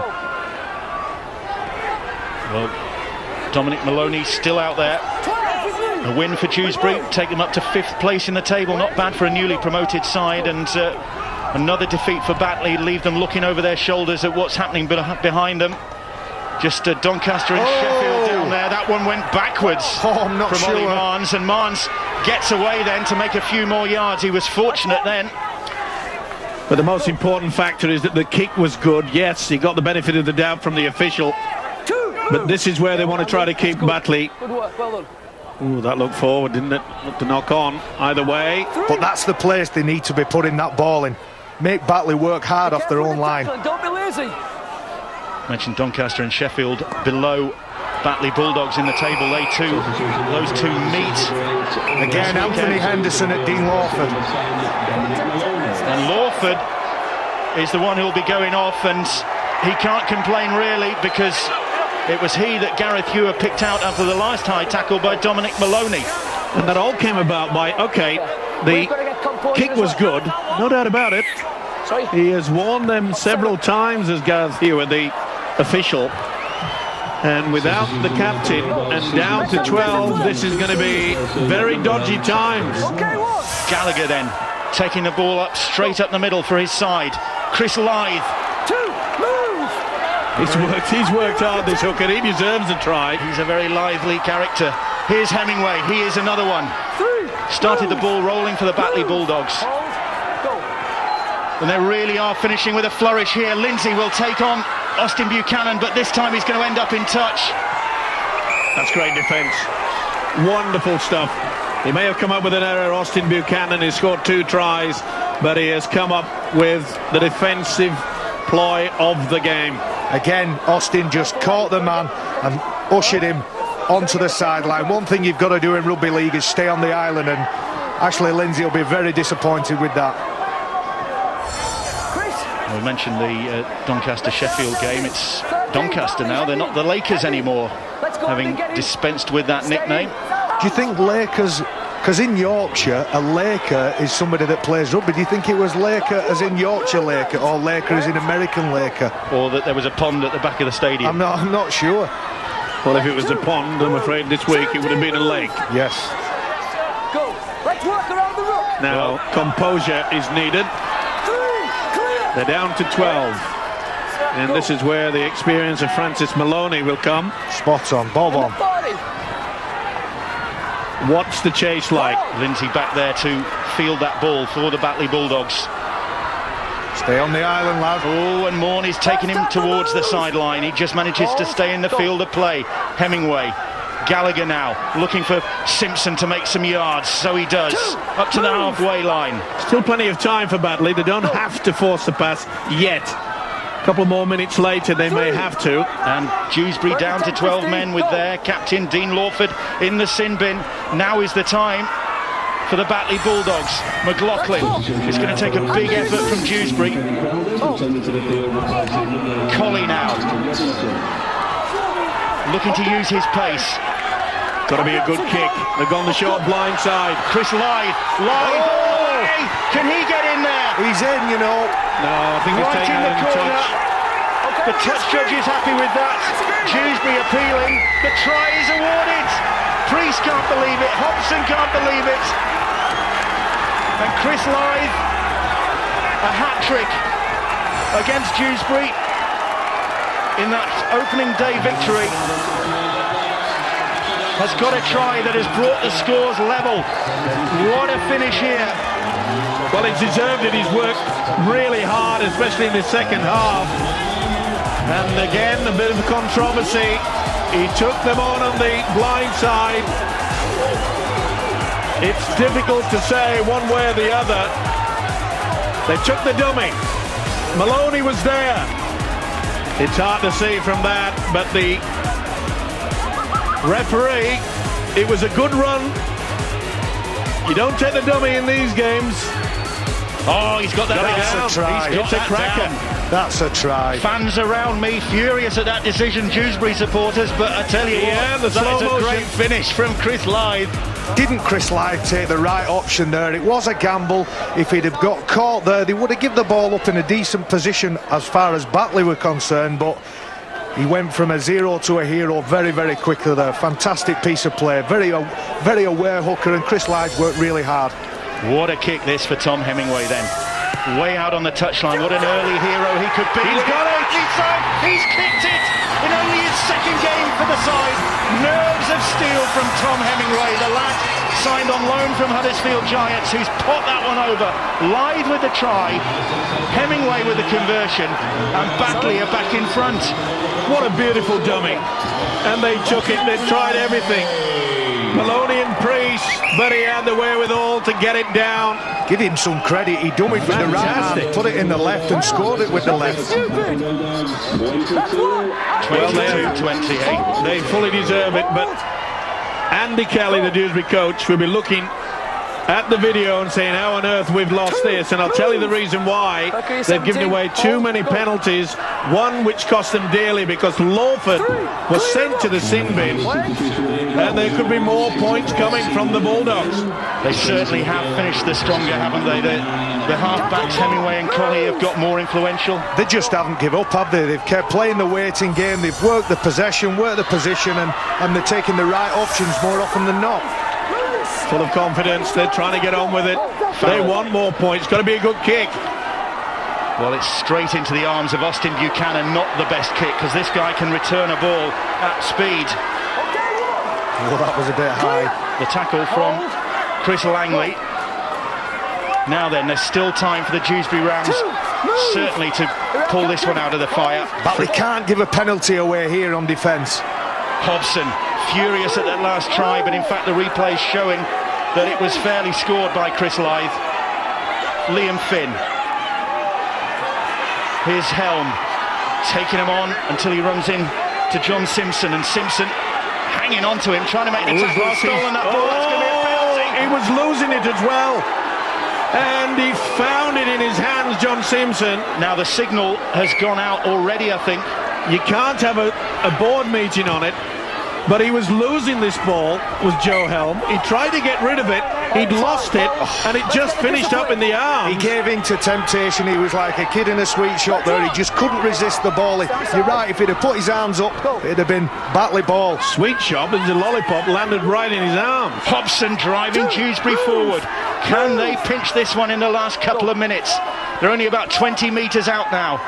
Oh, and then Kevin Crowthers has gone without it. He is furious with Pat Walker. Well, they put a set move. He was coming back on the inside, and not the best pass. No, do you know what? I don't think there was anything wrong with that ball. Time off. He had every right to catch that ball. It's no good looking round. No, he took his eyes off it. Andy Kelly perhaps thinking that that is the final throw. Ryan Sheridan at the side of Andy Kelly there. Plenty of experience up there. Yeah, so Andy Kelly's got great words to say about Ryan Sheridan. Terrific coach for the future. Well, what a turnaround we've had here. What a turnaround, because Batley 10-0 up, pegged back 16-10, then finding themselves 20 points to 10 down early in the second half, looking as though they were going to be on the end of a shellacking against this big Dewsbury side. But Dewsbury, that's an example, that has been their downfall. So many penalties in the second half. They should have had the game wrapped up, and they bombed it on 2 occasions. Ollie Marnes won't be getting to his feet quickly. No, they'll take it. They know they've got this game. We talked about emotions and passion being an issue in the first 15 or 20 minutes, but do you know what? It's gone right throughout the match. Well, a double for the Batley Bulldogs. There hasn't been an awful lot for them to smile about this season, down at the wrong end of the table, but their supporters will be delighted. They beat Dewsbury early in the season, 24-16. Chris Lythe getting a hat-trick that day, and Lythe it is who has put Batley within a few seconds now of a double against their big local rivals. And fully deserved, as we mentioned. Dewsbury have paid the price for foul play, but the Bulldogs, they have fought back. Tremendous. Against all the odds, 10 points down. Goal. Do you think so? Will Hemingway go for it? Yeah. He has gone for it. Oh, he's hit the woodwork, and it's been knocked on there. That'll do it. That will be it. That's as good as it. The clock counting down, and Gary Thornton. Look at that, what that means to Gary Thornton. Gary Thornton and his assistant Joe Berry celebrate. Paul Harrison, Carl Harrison's brother, is there as well to join in. What is a big, big win for this Batley side. Puts a bit of daylight between them and the bottom 2 in the table. And best of all, gives them a victory over the Dewsbury Rams from 2 miles away over the hill. And Dewsbury will be kicking themselves after this.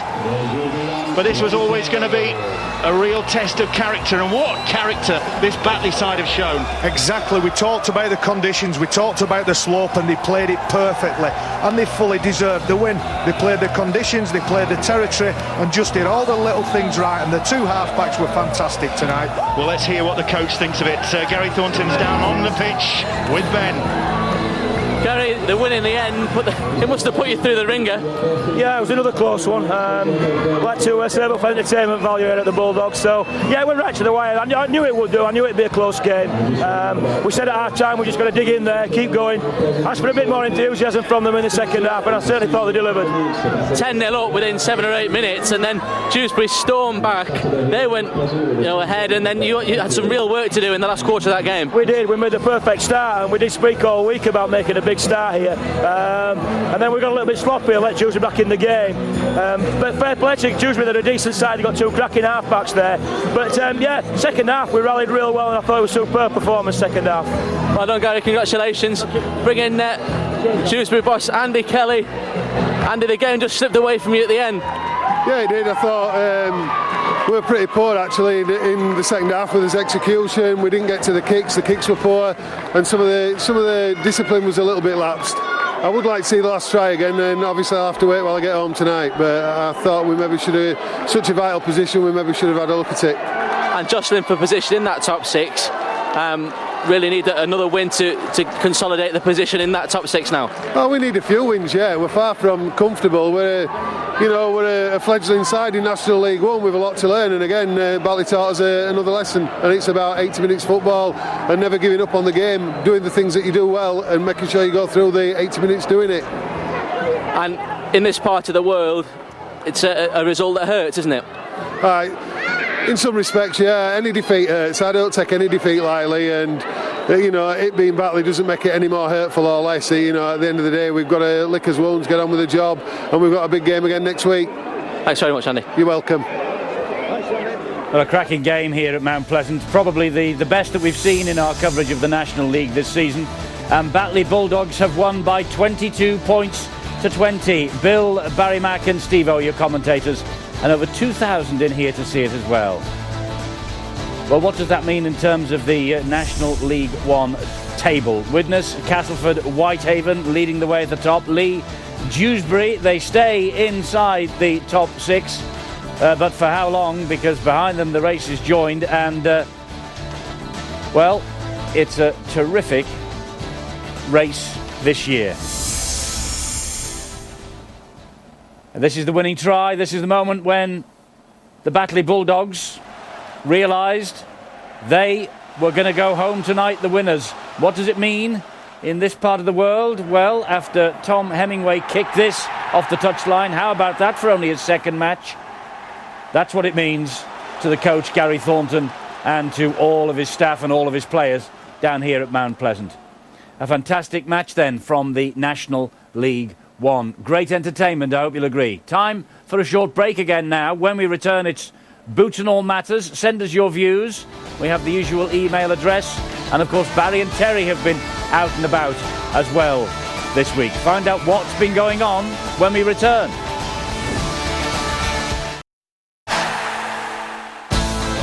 So it's Boots and All now till the end of the show. We hear from two Harlequins Great Britain internationals on life in London and that French test. Barry and Terry persecute the life out of Huddersfield skipper Chris Thorman when they hook up with him. And we're looking ahead to the weekend. Four of the top six in the Super League are live on Sky Sports this week. Yes, so from now until the end of the programme, it's our Boots and All regulars. And Sean McRae is with me, just weeks into his new job at Salford. And Barry McDermott has swapped the commentary box for the studio. He'll have a word or two for us as well. And keep those emails coming. We've had quite a few already, but there's room for more. And there's a quick reminder of the address. Don't forget to try and keep your messages down to around about 50 words or so. It'll have a great chance of being aired on the programme. Now then, last week it was the Great Britain-France test at Headingley that dominated proceedings, and two lads from the capital became the first London-based players in 25 years to pull on a Great Britain jersey. They're very proud of that achievement, and with the Harlequins lying fifth in the Super League table, life's pretty good just now. They're the capital's first British caps for a quarter of a century, so Paul Sykes and Chris Melling could reflect on Saturday's international with genuine pride. That was, a massive shock. Obviously, it's kind of my first proper year or full year in Super League. There'd been a few rumours and speculation that there was possibly a chance I could get picked on the form and the way that we've been playing, at Harlequins. But I never expected it. And when I got the phone call, it was a massive shock, and I just couldn't wait to tell everybody. It was brilliant. Ever since I've been playing amateur, playing in the local park, I always used to dream of playing in the Great Britain colours, representing your country.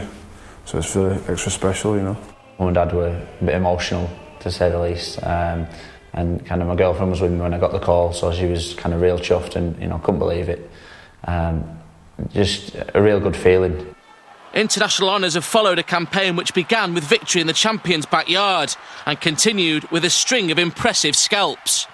That opening day was fantastic. The first game here in Super League, and, you know, to get a win, obviously against Saints, you know, was even better for myself. But yeah, like Paul said, that, you know, the feeling of the cold and the wind and the snow was just, it kind of took a bit of the edge off the win. There's a big crowd. I mean, they've got a good following at Catalans, and it was a nice warm day, and they'd just been on a roll, so we knew it was going to be hard to beat them, but we come away comfortable winners. That was probably kind of, you know, my highlight of the year. We ran them close on 2 occasions, you know, in the Challenge Cup and then at their place, but beating them down here was, you know, pretty significant, and, you know, one of the memories of my season so far. And having beaten Super League's finest, London's Lions are eyeing their remaining prey with confidence. We've got quite a good, you know, good run in towards the end of the year with teams who we've kind of had good performances against or we've beat. So we'd be looking to kind of improve on those performances and get some consistency towards the back end of the year, and hopefully finish on a high, you know, in the top 6, and then have a good run into the playoffs. I've tasted a little bit of playoff rugby in previous years, and we've always played away, and I'm just thinking, like, we're in 5th at the moment, and it'll be always good to get just that 1 or 2 higher and just get a home draw. You can get a decent crowd in, it kind of inspires the players, and you always want to perform better in front of your home crowd, and you kind of don't take into account you're playing away and the long trip that we've got and things like that. So, you know, we'd be looking for that if we can get, you know, 3rd or 4th, get some good performances in towards the end of the year, and then look towards a home draw in the playoffs. It's going well for those two, isn't it? Paul Sykes, of course, who had his not only his career but indeed his very life threatened by a kidney problem just about 12 months ago, and Chris Melling, who was discarded by Wigan and now finds himself being a Great Britain international. They, Sean McRae, will have hopes on the back end of the season and the fact that they'll make the playoffs, but if they do that, they've got to be a good shout for Great Britain in the Test series against New Zealand, haven't they? They didn't let themselves down last weekend, there's no doubt about that, and they're playing positions where there may be something available at the end of the year. Who knows, with injury and illness, suspension, all sorts of things can happen, but you just see how happy they were, the bit of relief that they got through that first game. And I guess in rugby league, Eddie, you talk about winning a premiership and having that ring on your finger and maybe a Challenge Cup winner's medal is fantastic, but I don't think there can be any greater accolade than representing your country. And if they don't do that again, they're internationals for the rest of their life. Of course they want to have a lengthy career as an international, but to have that shirt and to have that memory and the pride of representing your country, I think that's got to be the greatest accolade for any athlete. But they don't want to be one-cap wonders, I'm sure, Barry. And, you know, you weren't with us last week at the Test, but you were watching it, I know, and we said in the commentary perhaps half of the team that were on duty last week would have high hopes of making the New Zealand Test series. Do you agree with that?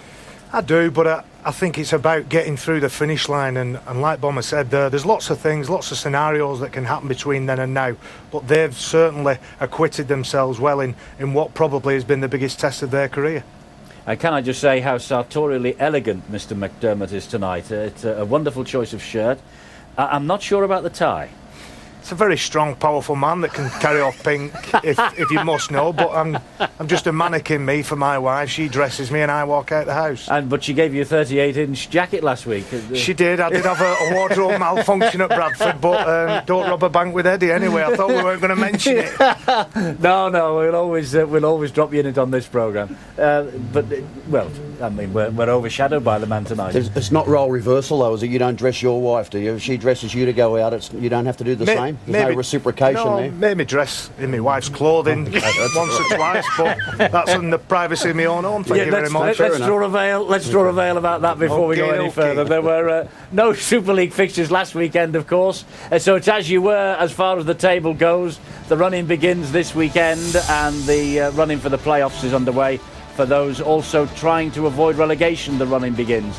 St Helens and Leeds heading the field, Bradford next, Wigan 4th, Quins 5th, Huddersfield 6th, then it's Wakefield, Hull, Warrington, Catalan Dragons, Hull, KR and Salford in that order. But look, there are just 4 points between a top 6 spot and the battle against the drop. What stories lie ahead of us in round 18 of the Engage Super League? This is the fixture list. It's 2 versus 3 at Headingley Friday night, Leeds Bradford. 3 on Saturday, Harlequins against Hull KR. That kicks off at 1:30. St Helens Huddersfield, which is our live game, it kicks off at 6:15. And Catalan Warrington kicks off at 8 local time in the sunshine of Perpignan. And 2 more on Sunday. Hull Salford, an emotional return no doubt to the KC Stadium for Sean McRae. That's got a 3:15 start, while Wakefield Wigan kicks off half an hour later at 3:30. Well, first time back at the KC Stadium for Sean McRae since you left a couple of years ago now. Emotions will be running high. Wonderful memories, Eddie. 5 years there at Hull and watching that strategic plan come to fruition with winning the Cup in 2005 and of course being in last year's Super League Grand Final. Very proud of the way the club has gone and they're a great example of a club that was prepared to be patient and build very slowly. And over that period, I've made a lot of friends and of course I left the club on my own terms and went back to Australia by choice. So I'm looking forward to rekindling some old acquaintances there and more importantly, of course, taking Salford there to play well and put ourselves in a position to win the game. Yeah, you say the word patience. That will certainly come into it for Salford because you have to be patient. It hasn't been the greatest season for Salford, but for you it's 100% so far. Played 1, won 1. Can that record keep going?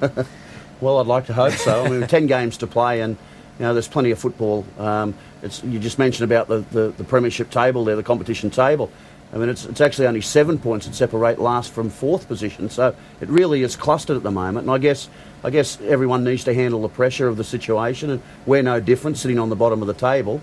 So there's a formula there. I don't know what it is, but we need to make sure we're ready to play every week.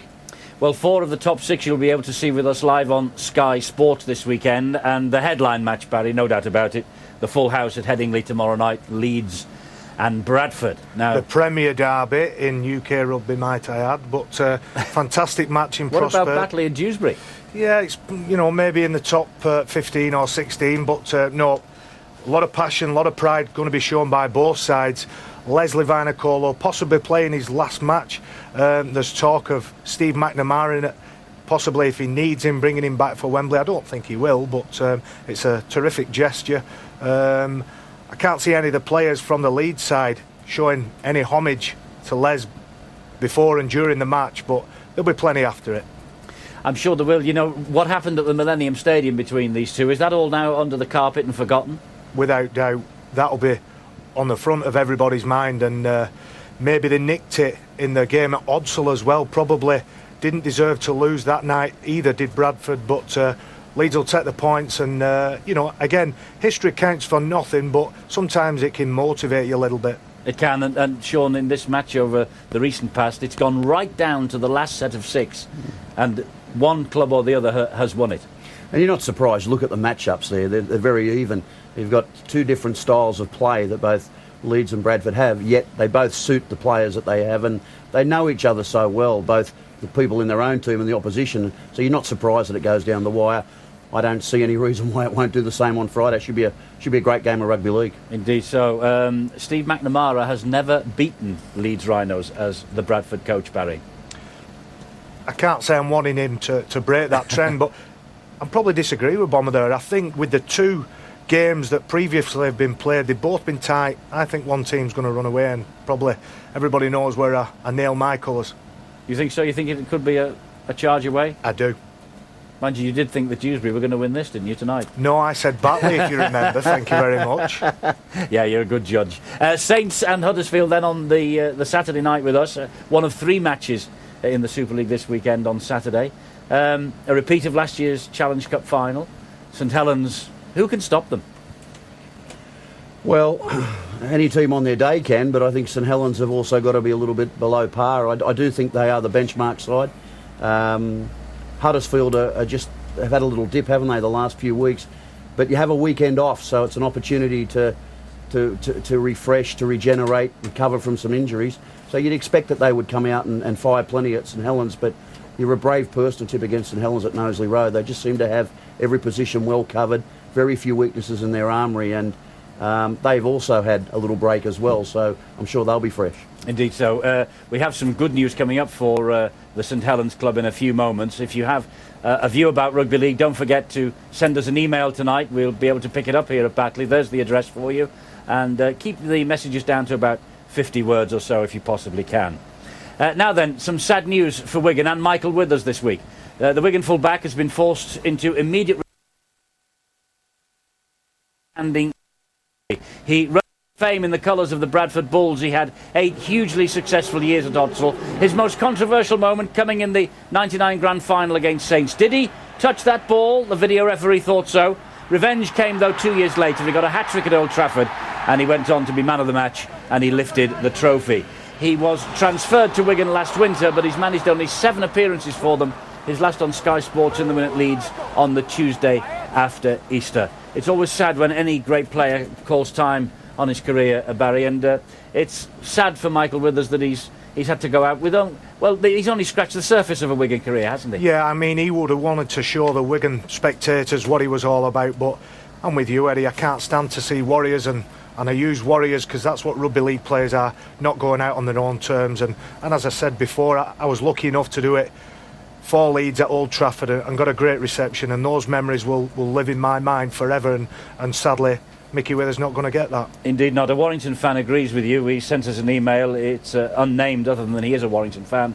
It says, after hearing the unfortunate news about Michael Withers' untimely retirement from the game this week, I would just like to send my best wishes to him on whatever he does next. He's been a fantastic import into the British game, and he will be sorely missed. And all being well, we'll have a feature about Michael Withers on Boots and All next week.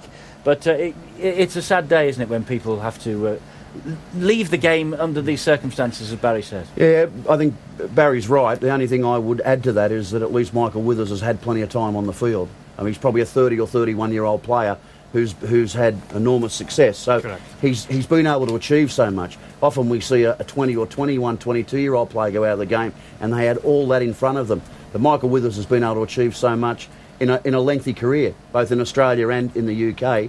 And I guess we all wish him very, very well in his chosen future, whatever he decides to do. But he certainly made a huge impact in the Super League, and it's sad, yet at the same time, he's got so many memories. And knowing Mickey Withers as I do, that's how he'll view it. He'll just be grateful for the time he's spent, thank the Bradford fans, thank the Wigan fans, and get on with the rest of his life. Well, the most important thing for him is that he comes through this operation that he's got to have next week, first of all, and that's his first major hurdle. And then he recuperates over the 12 months and, as you say, gets on with the rest of his life. An email here from Eric B. in Gloucester, who is an ex-Leeds supporter. He says, thanks a lot. Another great display of rugby league tonight. Why this isn't our national sport, I'll never know. Super League is one thing. Local derbies like Batley against Dewsbury are the heartbeat of the game. Real rugby, no egos. My father always told me the story of Leeds dreading going to Mount Pleasant. They would struggle all afternoon, and this was when Leeds had a great team in the 1930s. Terrific entertainment, and thanks to Sky. That was, I think, Barry, the best game we've had on National League this year. What a contest. Everybody had passion and pride in their shirt. And there is other divisions outside the Super League. Without doubt, Super League is a fast-growing sport, and it's wonderful to watch. But there is rugby league outside Super League, and although they don't put the same hours into training, they put just as much effort into the matches. And Eric in Gloucester makes a good point, Sean. Why isn't this game our national sport, you know? I find it incredible. It's the best-kept secret. Best-kept secret in the world, I think. It's just such it offers everything for the players, the spectators, and I don't understand it. I've never understood it, that we're not able to expand our game to the point where it becomes better internationally, stronger internationally. The NRL is great, the Super League is great. We're seeing a lot more exposure now in National League One. So we can only just keep fighting the fight and spreading the word. That's all we can do. We're spreading the word all the way out to Germany tonight, because we've got an email in here that says, could we say hello to newborn arrival Chantel? This is Andy and Sarah's new arrival. They're keeping the game alive and well in Germany with the British Army German side, who will be playing Stanningly in Osnabrück next month. So a very warm welcome to all of our Forces viewers in Germany tonight. I mean, the game, it gets to places you never expect, Barry, doesn't it? I think sometimes we suffer from an inverted chip on our shoulders. We talk about people not realising how good the game is. It is a fantastic game, and I think our biggest strength is the players within the game and the real people and the real genuine people. That bloke there connected with Stanley and Jamie Jones-Buchanan does a lot of work with Stanley, and it goes on, and every Super League player or most Rugby League players will have some contact with their amateur clubs because they never forget the people that help them. And one of the emails tonight said no egos in this game. There certainly aren't. We've got some great news for St Helens today. The club have at long last announced plans to move to a brand new stadium by 2010. Rod Studd reports. For well over a century, Knowsley Road has been home to St Helens Rugby League Football Club. Some of the greatest names in the history of the sport have worn the famous red V there. But the club are about to bid it a fond farewell. The world champions have unveiled plans for a new £25 million state-of-the-art super stadium, which they hope to open in 2010. It's going to be a very emotional two or 3 years prior to going, and we'll say goodbye to the old dame in the best possible way. We've got some ideas in that regard, but I think all the fans, I mean, even the original doubters, now realise that we need this in order to continue as, you know, a world-class club and hopefully world champions again in the future. The new stadium will have an 18,000 capacity with a mixture of standing and seating, and will be built along with a superstore on the site of a derelict glass factory. St Helens still need to win planning approval though, and the chairman is warning if the ground doesn't get the go-ahead, then Saints could soon find themselves out of business. Let's look at the two alternatives we have here. We don't have a new stadium. The club will cease to exist in 3 to 5 years. We can't be competitive in what is a business, where all our competitor businesses have great new stadia. If it does happen, then it's the biggest thing that's not just happened to the club but the entire town, because you've not just got a new stadium, you've got a huge regeneration of the town itself. We'll be as proud in the new stadium as we are in the team. We'll be as proud of the town as we are of the stadium. They're all interconnected. Trophy after trophy has been paraded at Knowsley Road in the summer era, and the players who've lifted that silverware are backing the plans to move on. Obviously, as a player, I'm really excited about walking out on the new stadium in a St Helens shirt, and they say everything seems to be going very well. And I think now it's just important that not only as a St Helens supporter, but other people in the town really get behind the project and make it something that's it's going to be very exciting for the whole town. So it looks like in 3 years Knowsley Road will be no more, and the Saints will go marching on to pastures new. And we have an email about this already from Sean Kelly, who signs himself the Geordie Saint. He said he's a Saints supporter living up in the northeast in Newcastle. He keeps his family and friends up to date, he says, with Saints news. One of the questions they all ask me is, if the team is so good and they're the world champions, which they are, why do they play in such a rubbish ground? I can't answer this question, but now I can say to them, look at this ground that we're going to have. It's worthy of the best team in the world. He really hopes it all comes off, and indeed we all do here in the studio, I'm sure. Sean, you're a former St Helens coach. You know how special Knowsley Road is to the St Helens supporters, to the St Helens club, but it's a tired old place, and the new ground, new ground at Salford, offers great opportunity. Well, I think you have two choices. One is you take a facelift and you completely overdo your ground, but that may not necessarily always be possible. You spend a lot of money in there, but you don't really offer the facilities. All you're doing is a lick of paint here and there and spruce it up, and you think you've done a good job. But I think people demand a bit more now. Our supporters, our spectators, fans demand a bit more of facilities, and we are seeing stadia now in rugby league becoming state of the art. There's one going to be built for Salford, and we know that now St Helens will probably get this up and running. I'm sure it will happen. There's other clubs that we know of, Wakefield, I believe, Castleford, they've all got proposals in. And you go to the JJB, you go to the KC Stadium, you go to all these other places, and you see what can be achieved. And I think that's very important. In 1996, when I started at St Helens, they were talking about a new stadium then. Yeah. And so it really has been in the pipeline for some time. And I'm delighted for St Helens, I'm delighted for the fans and the club that they've been able to at least get to this point now where I can't believe for one moment it would be turned away. I can't believe they wouldn't get planning permission. Well, you would hope not, but that was what Eamon McManus was saying, wasn't he? He's saying, providing planning permission comes up, but if it doesn't come up, the club will be out of business in 3 to 5 years. I'm going to play devil's advocate a little bit here, and suppose you take the new stadium just on the edge of town, comparing it a little bit to what we've done with JJB, do you rip the heart and soul out of the rugby league community? I know that people in Wigan they're not happy with the site, and it's surrounded by shops and there's retail parks and sports centres, and it's wonderful, but people won't go there. What's wrong with taking a new stadium and put it in the same footprints as the old stadium? Well, I suppose that's all to do with the finance, and people better than us three in the studio can answer questions like that.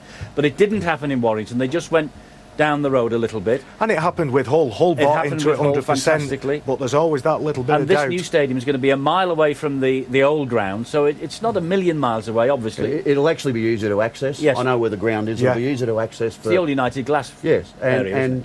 And really, I think, Barry, the other thing is you go in with partners, you go in with business partners, and the council backs it, and you get all sorts of grants, etc. And to do that, you really do need to the space at Knowsley Road just would be able to cope with that. Correct. I mean, Saints have got it right on the pitch for as long as the Super League era has been in fruition, has been going. But, you've got to give your corporate customers something that is really special. Absolutely so. I mean, they are the world champions. They deserve the best stadium. Let's hope that they actually get it. But our game does too, Eddie. I think that's the point. Our game deserves it. Of course. Every club deserves a new stadium, and I think that's the point, that everyone should turn up to have first-class facilities no matter where the game's played. Absolutely, hear to that. I've had an email in from Lauren in Southampton. I can't believe this, because Lauren seems to think that Barry McDermott's tie is awesome.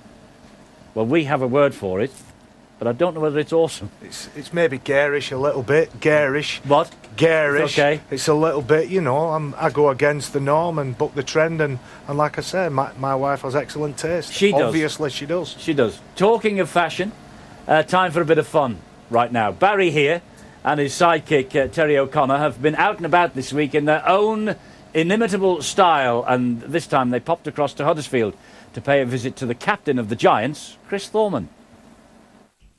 He has had a great year, Chris Foreman. He has. I reckon the change from standoff to fullback's improved in no end. Oh my God, look at the kip of him. Holy moly, he looks like a right Herbert. Freak. All right, Chris. All right, lad. How you going? You do know that we've come to film you today, don't you? Of course I do. That's why I'm dressed like this, Baz.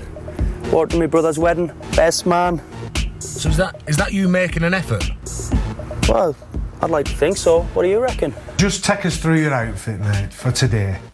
Well, it's an eclectic mix, isn't it? I've got the 80s. I'm a big Miami Vice fan. Dan Johnson, you two will definitely remember him. Dan. Timberlake, Jason, me main man. Got the hat, yeah. I'd like to see your wardrobe if I can. I'll just nip to the little boys' room for a sec. Can you make us a drink and bring it up? Not a problem, lads. Hey, lads, don't disturb me, missus. She's in bed, all right? Sorry, though.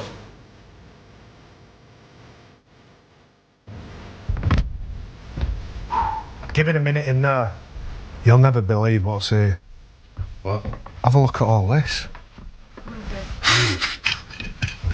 That has to go. Got your drinks, boys. Oh, cheers, mate. Thanks.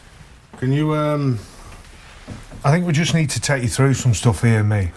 I think we just need to get down to basics. Just tear that off. When are you going to wear that? Where's the beach in Huddersfield? Yeah. Well, I don't know. I might go one day. And how many trees have you chopped down lately? Oh, I'm not sure. Definitely. You don't need it. Get rid of it. Turn-ups. What are you doing? You look like you've had an accident with a paint can with that. Get rid of it. That's my best one, that. Where'd you wear that? What's the worth for? Flowers. Flowers. Get rid of them. I like flowers. White ones. Now that is probably the worst I have ever seen in my life. Just feel the quality, though. Feel the quality? You look like a melon. Oh, yeah, now you're talking, eh? Explain it. Did the hat go with the top? Yeah, I actually did, but I bought them as a pair, yeah. I got hat half price for buying the jacket. And what about that behind you hanging up? Where's that jumper from? Oh, that? Oh, you know John Sharp? Yeah. Got me that for Christmas. Did it? It's nice, isn't it? Fast improvement. Not bad. That was a bad one. Get in there, that. You need to be aiming up towards Trent Barrett, though. You're a bit like Gazok at the minute. Try something else on. Get that other one on, the one they put first. So how's that then, Chris? You must feel a lot better now looking at yourself. I don't know what to say. I look great, don't I? I'll tell you what, you look like Ben Pitt. Showing all the things off where it should do. You're all tucked in and tight and look really nice. I know. Really nice. Honestly, I don't know what to say. Are you okay? You're like filling up there. Yeah. Okay? Whoa. Not for me, mate. Thanks, Baz. Yeah. Right. Fantastic, eh? So you must have been very happy with your Great Britain call-up then, Chris? Yeah, absolutely. You know, I like to think it was warranted. I've been pretty consistent. I've showed some decent form this year, and it's gone pretty well. What about Huddersfield's chances? Where do you think they're going to end up this year? I really do think that we can achieve something this year. You know, Challenge Cup last year, but the goal is certainly to stay in the top six. You know, we made it at the start of the year that we want to be in the top six, and I think, you know, you've got to strive for greatness, and you know, once you get to that knockout stage, anything can happen, as shown last year in the Challenge Cup. Hey, cheers for that, and give my apologies to your wife, please. Oh, that's all right, no problem. All right, mate. See you, Baz. You take care. Take care, boys. Bye. I'm bringing sexy back.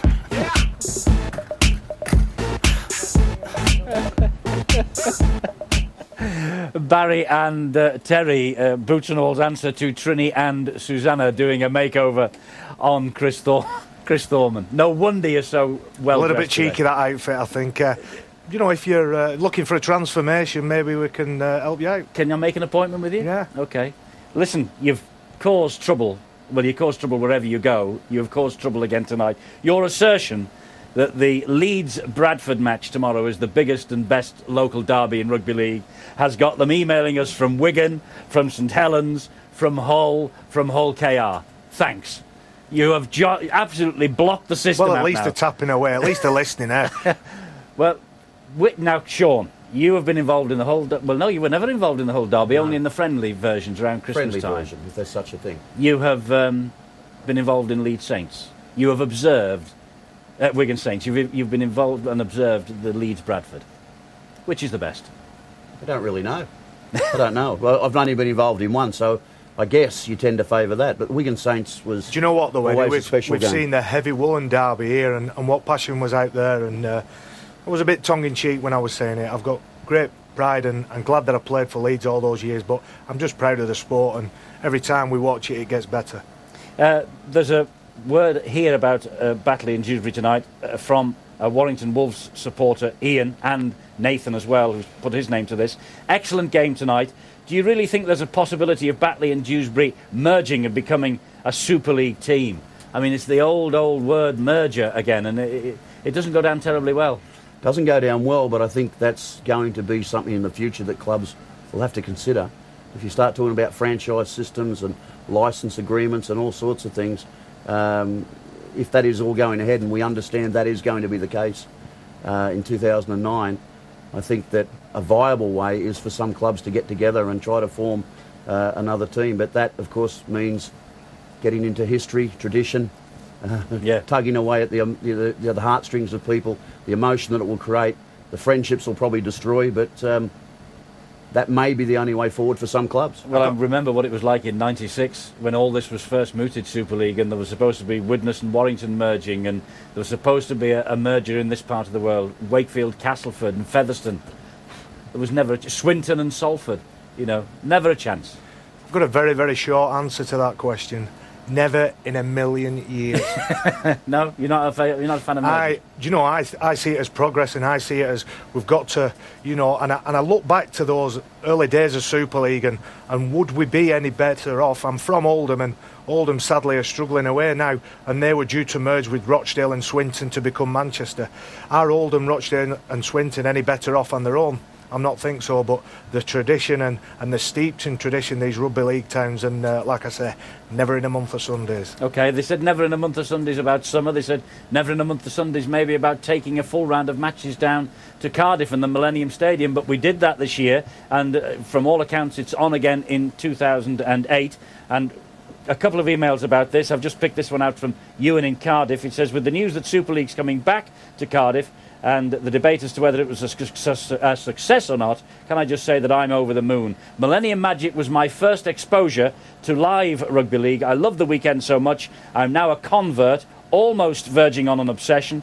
I've started watching the Celtic Crusaders in Bridgend. Maybe the rugby league know what they are doing. That's from Ewan in Cardiff. So there you go. It works. Take people down to it. Let them see it firsthand. You get hooked. Absolutely. We said about it, didn't we? And I think the longer we've got that project going, I think the more people will buy into it. It's a chance for the lesser teams, the teams from areas that perhaps aren't guaranteed that Challenge Cup place or that Super League place, to have a big day and go out and watch the team on a fantastic stadium. Indeed so. One here that praises all of us here on Sky Sports, and it's always nice to receive these. We get plenty of brickbats, don't we, on our travels out and about. This is from Victor. He says, you fellas are an integral part of the success of rugby league entertainment. May you reign for at least another decade. We're lucky to have you. How nice of you to say so. He's now based in London, is Victor, and it's great to hear chipper, good-humoured, straight-talking Northerners speaking on one of the greatest games in the world. And he also says he saw Richard Lewis at Wimbledon yesterday. Did he used to be a Davis Cup player, Victor? Yes, he did. So there you go. Praise indeed. Praise indeed. Where do I come into the chipper? You're a chipper. I was just thinking that. He's never seen a Northerner, has he? I was just curious as to where I came into that. Well, you're chipper. Like chiming into the back line, isn't it, really? Yeah. Yes. Chips, you're chipper and you live in the north. Yes, you eat chips. Exactly. Yes. Chips, yes, more yes, like, yes, yeah. Yeah. Something that the Trini here doesn't do anymore now. Is that right? I think he's on a diet as well as everything else. Well, he's now a fashion expert, and I think he's perhaps the trying culinary delights could come out next. I'm trying to improve my, the way I'm appear and my appearance. I'm also trying to extend my diction and make sure I can describe things in a way that people will understand. I'm always trying to lengthen my diction. Well done. And you're managing it every week. You're doing very well. A lot of people love you. Now, I have to tell you, even though we have been here at Batley tonight and we are live at Leeds and St Helens over this coming weekend, that Live Rugby League isn't the be-all and end-all of our service this year. No, not by a long chalk. You can catch all the other Super League highlights with Tony Ray every Sunday on Sky Sports News from 9:30 p.m. And if you miss them, you can log on to our new Boots and All online show, available from Monday evening, where you can access every Super League try, whenever and wherever you want. Steve-O will also be giving his views on the week's events with a regular Sky Sports News slot on Thursday at 2:45 p.m.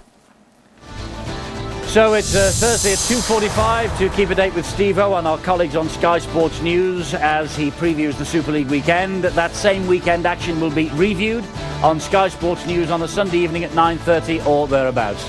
Don't forget Boots and All online from Monday evenings with Angela, Bill, Barry and Terry.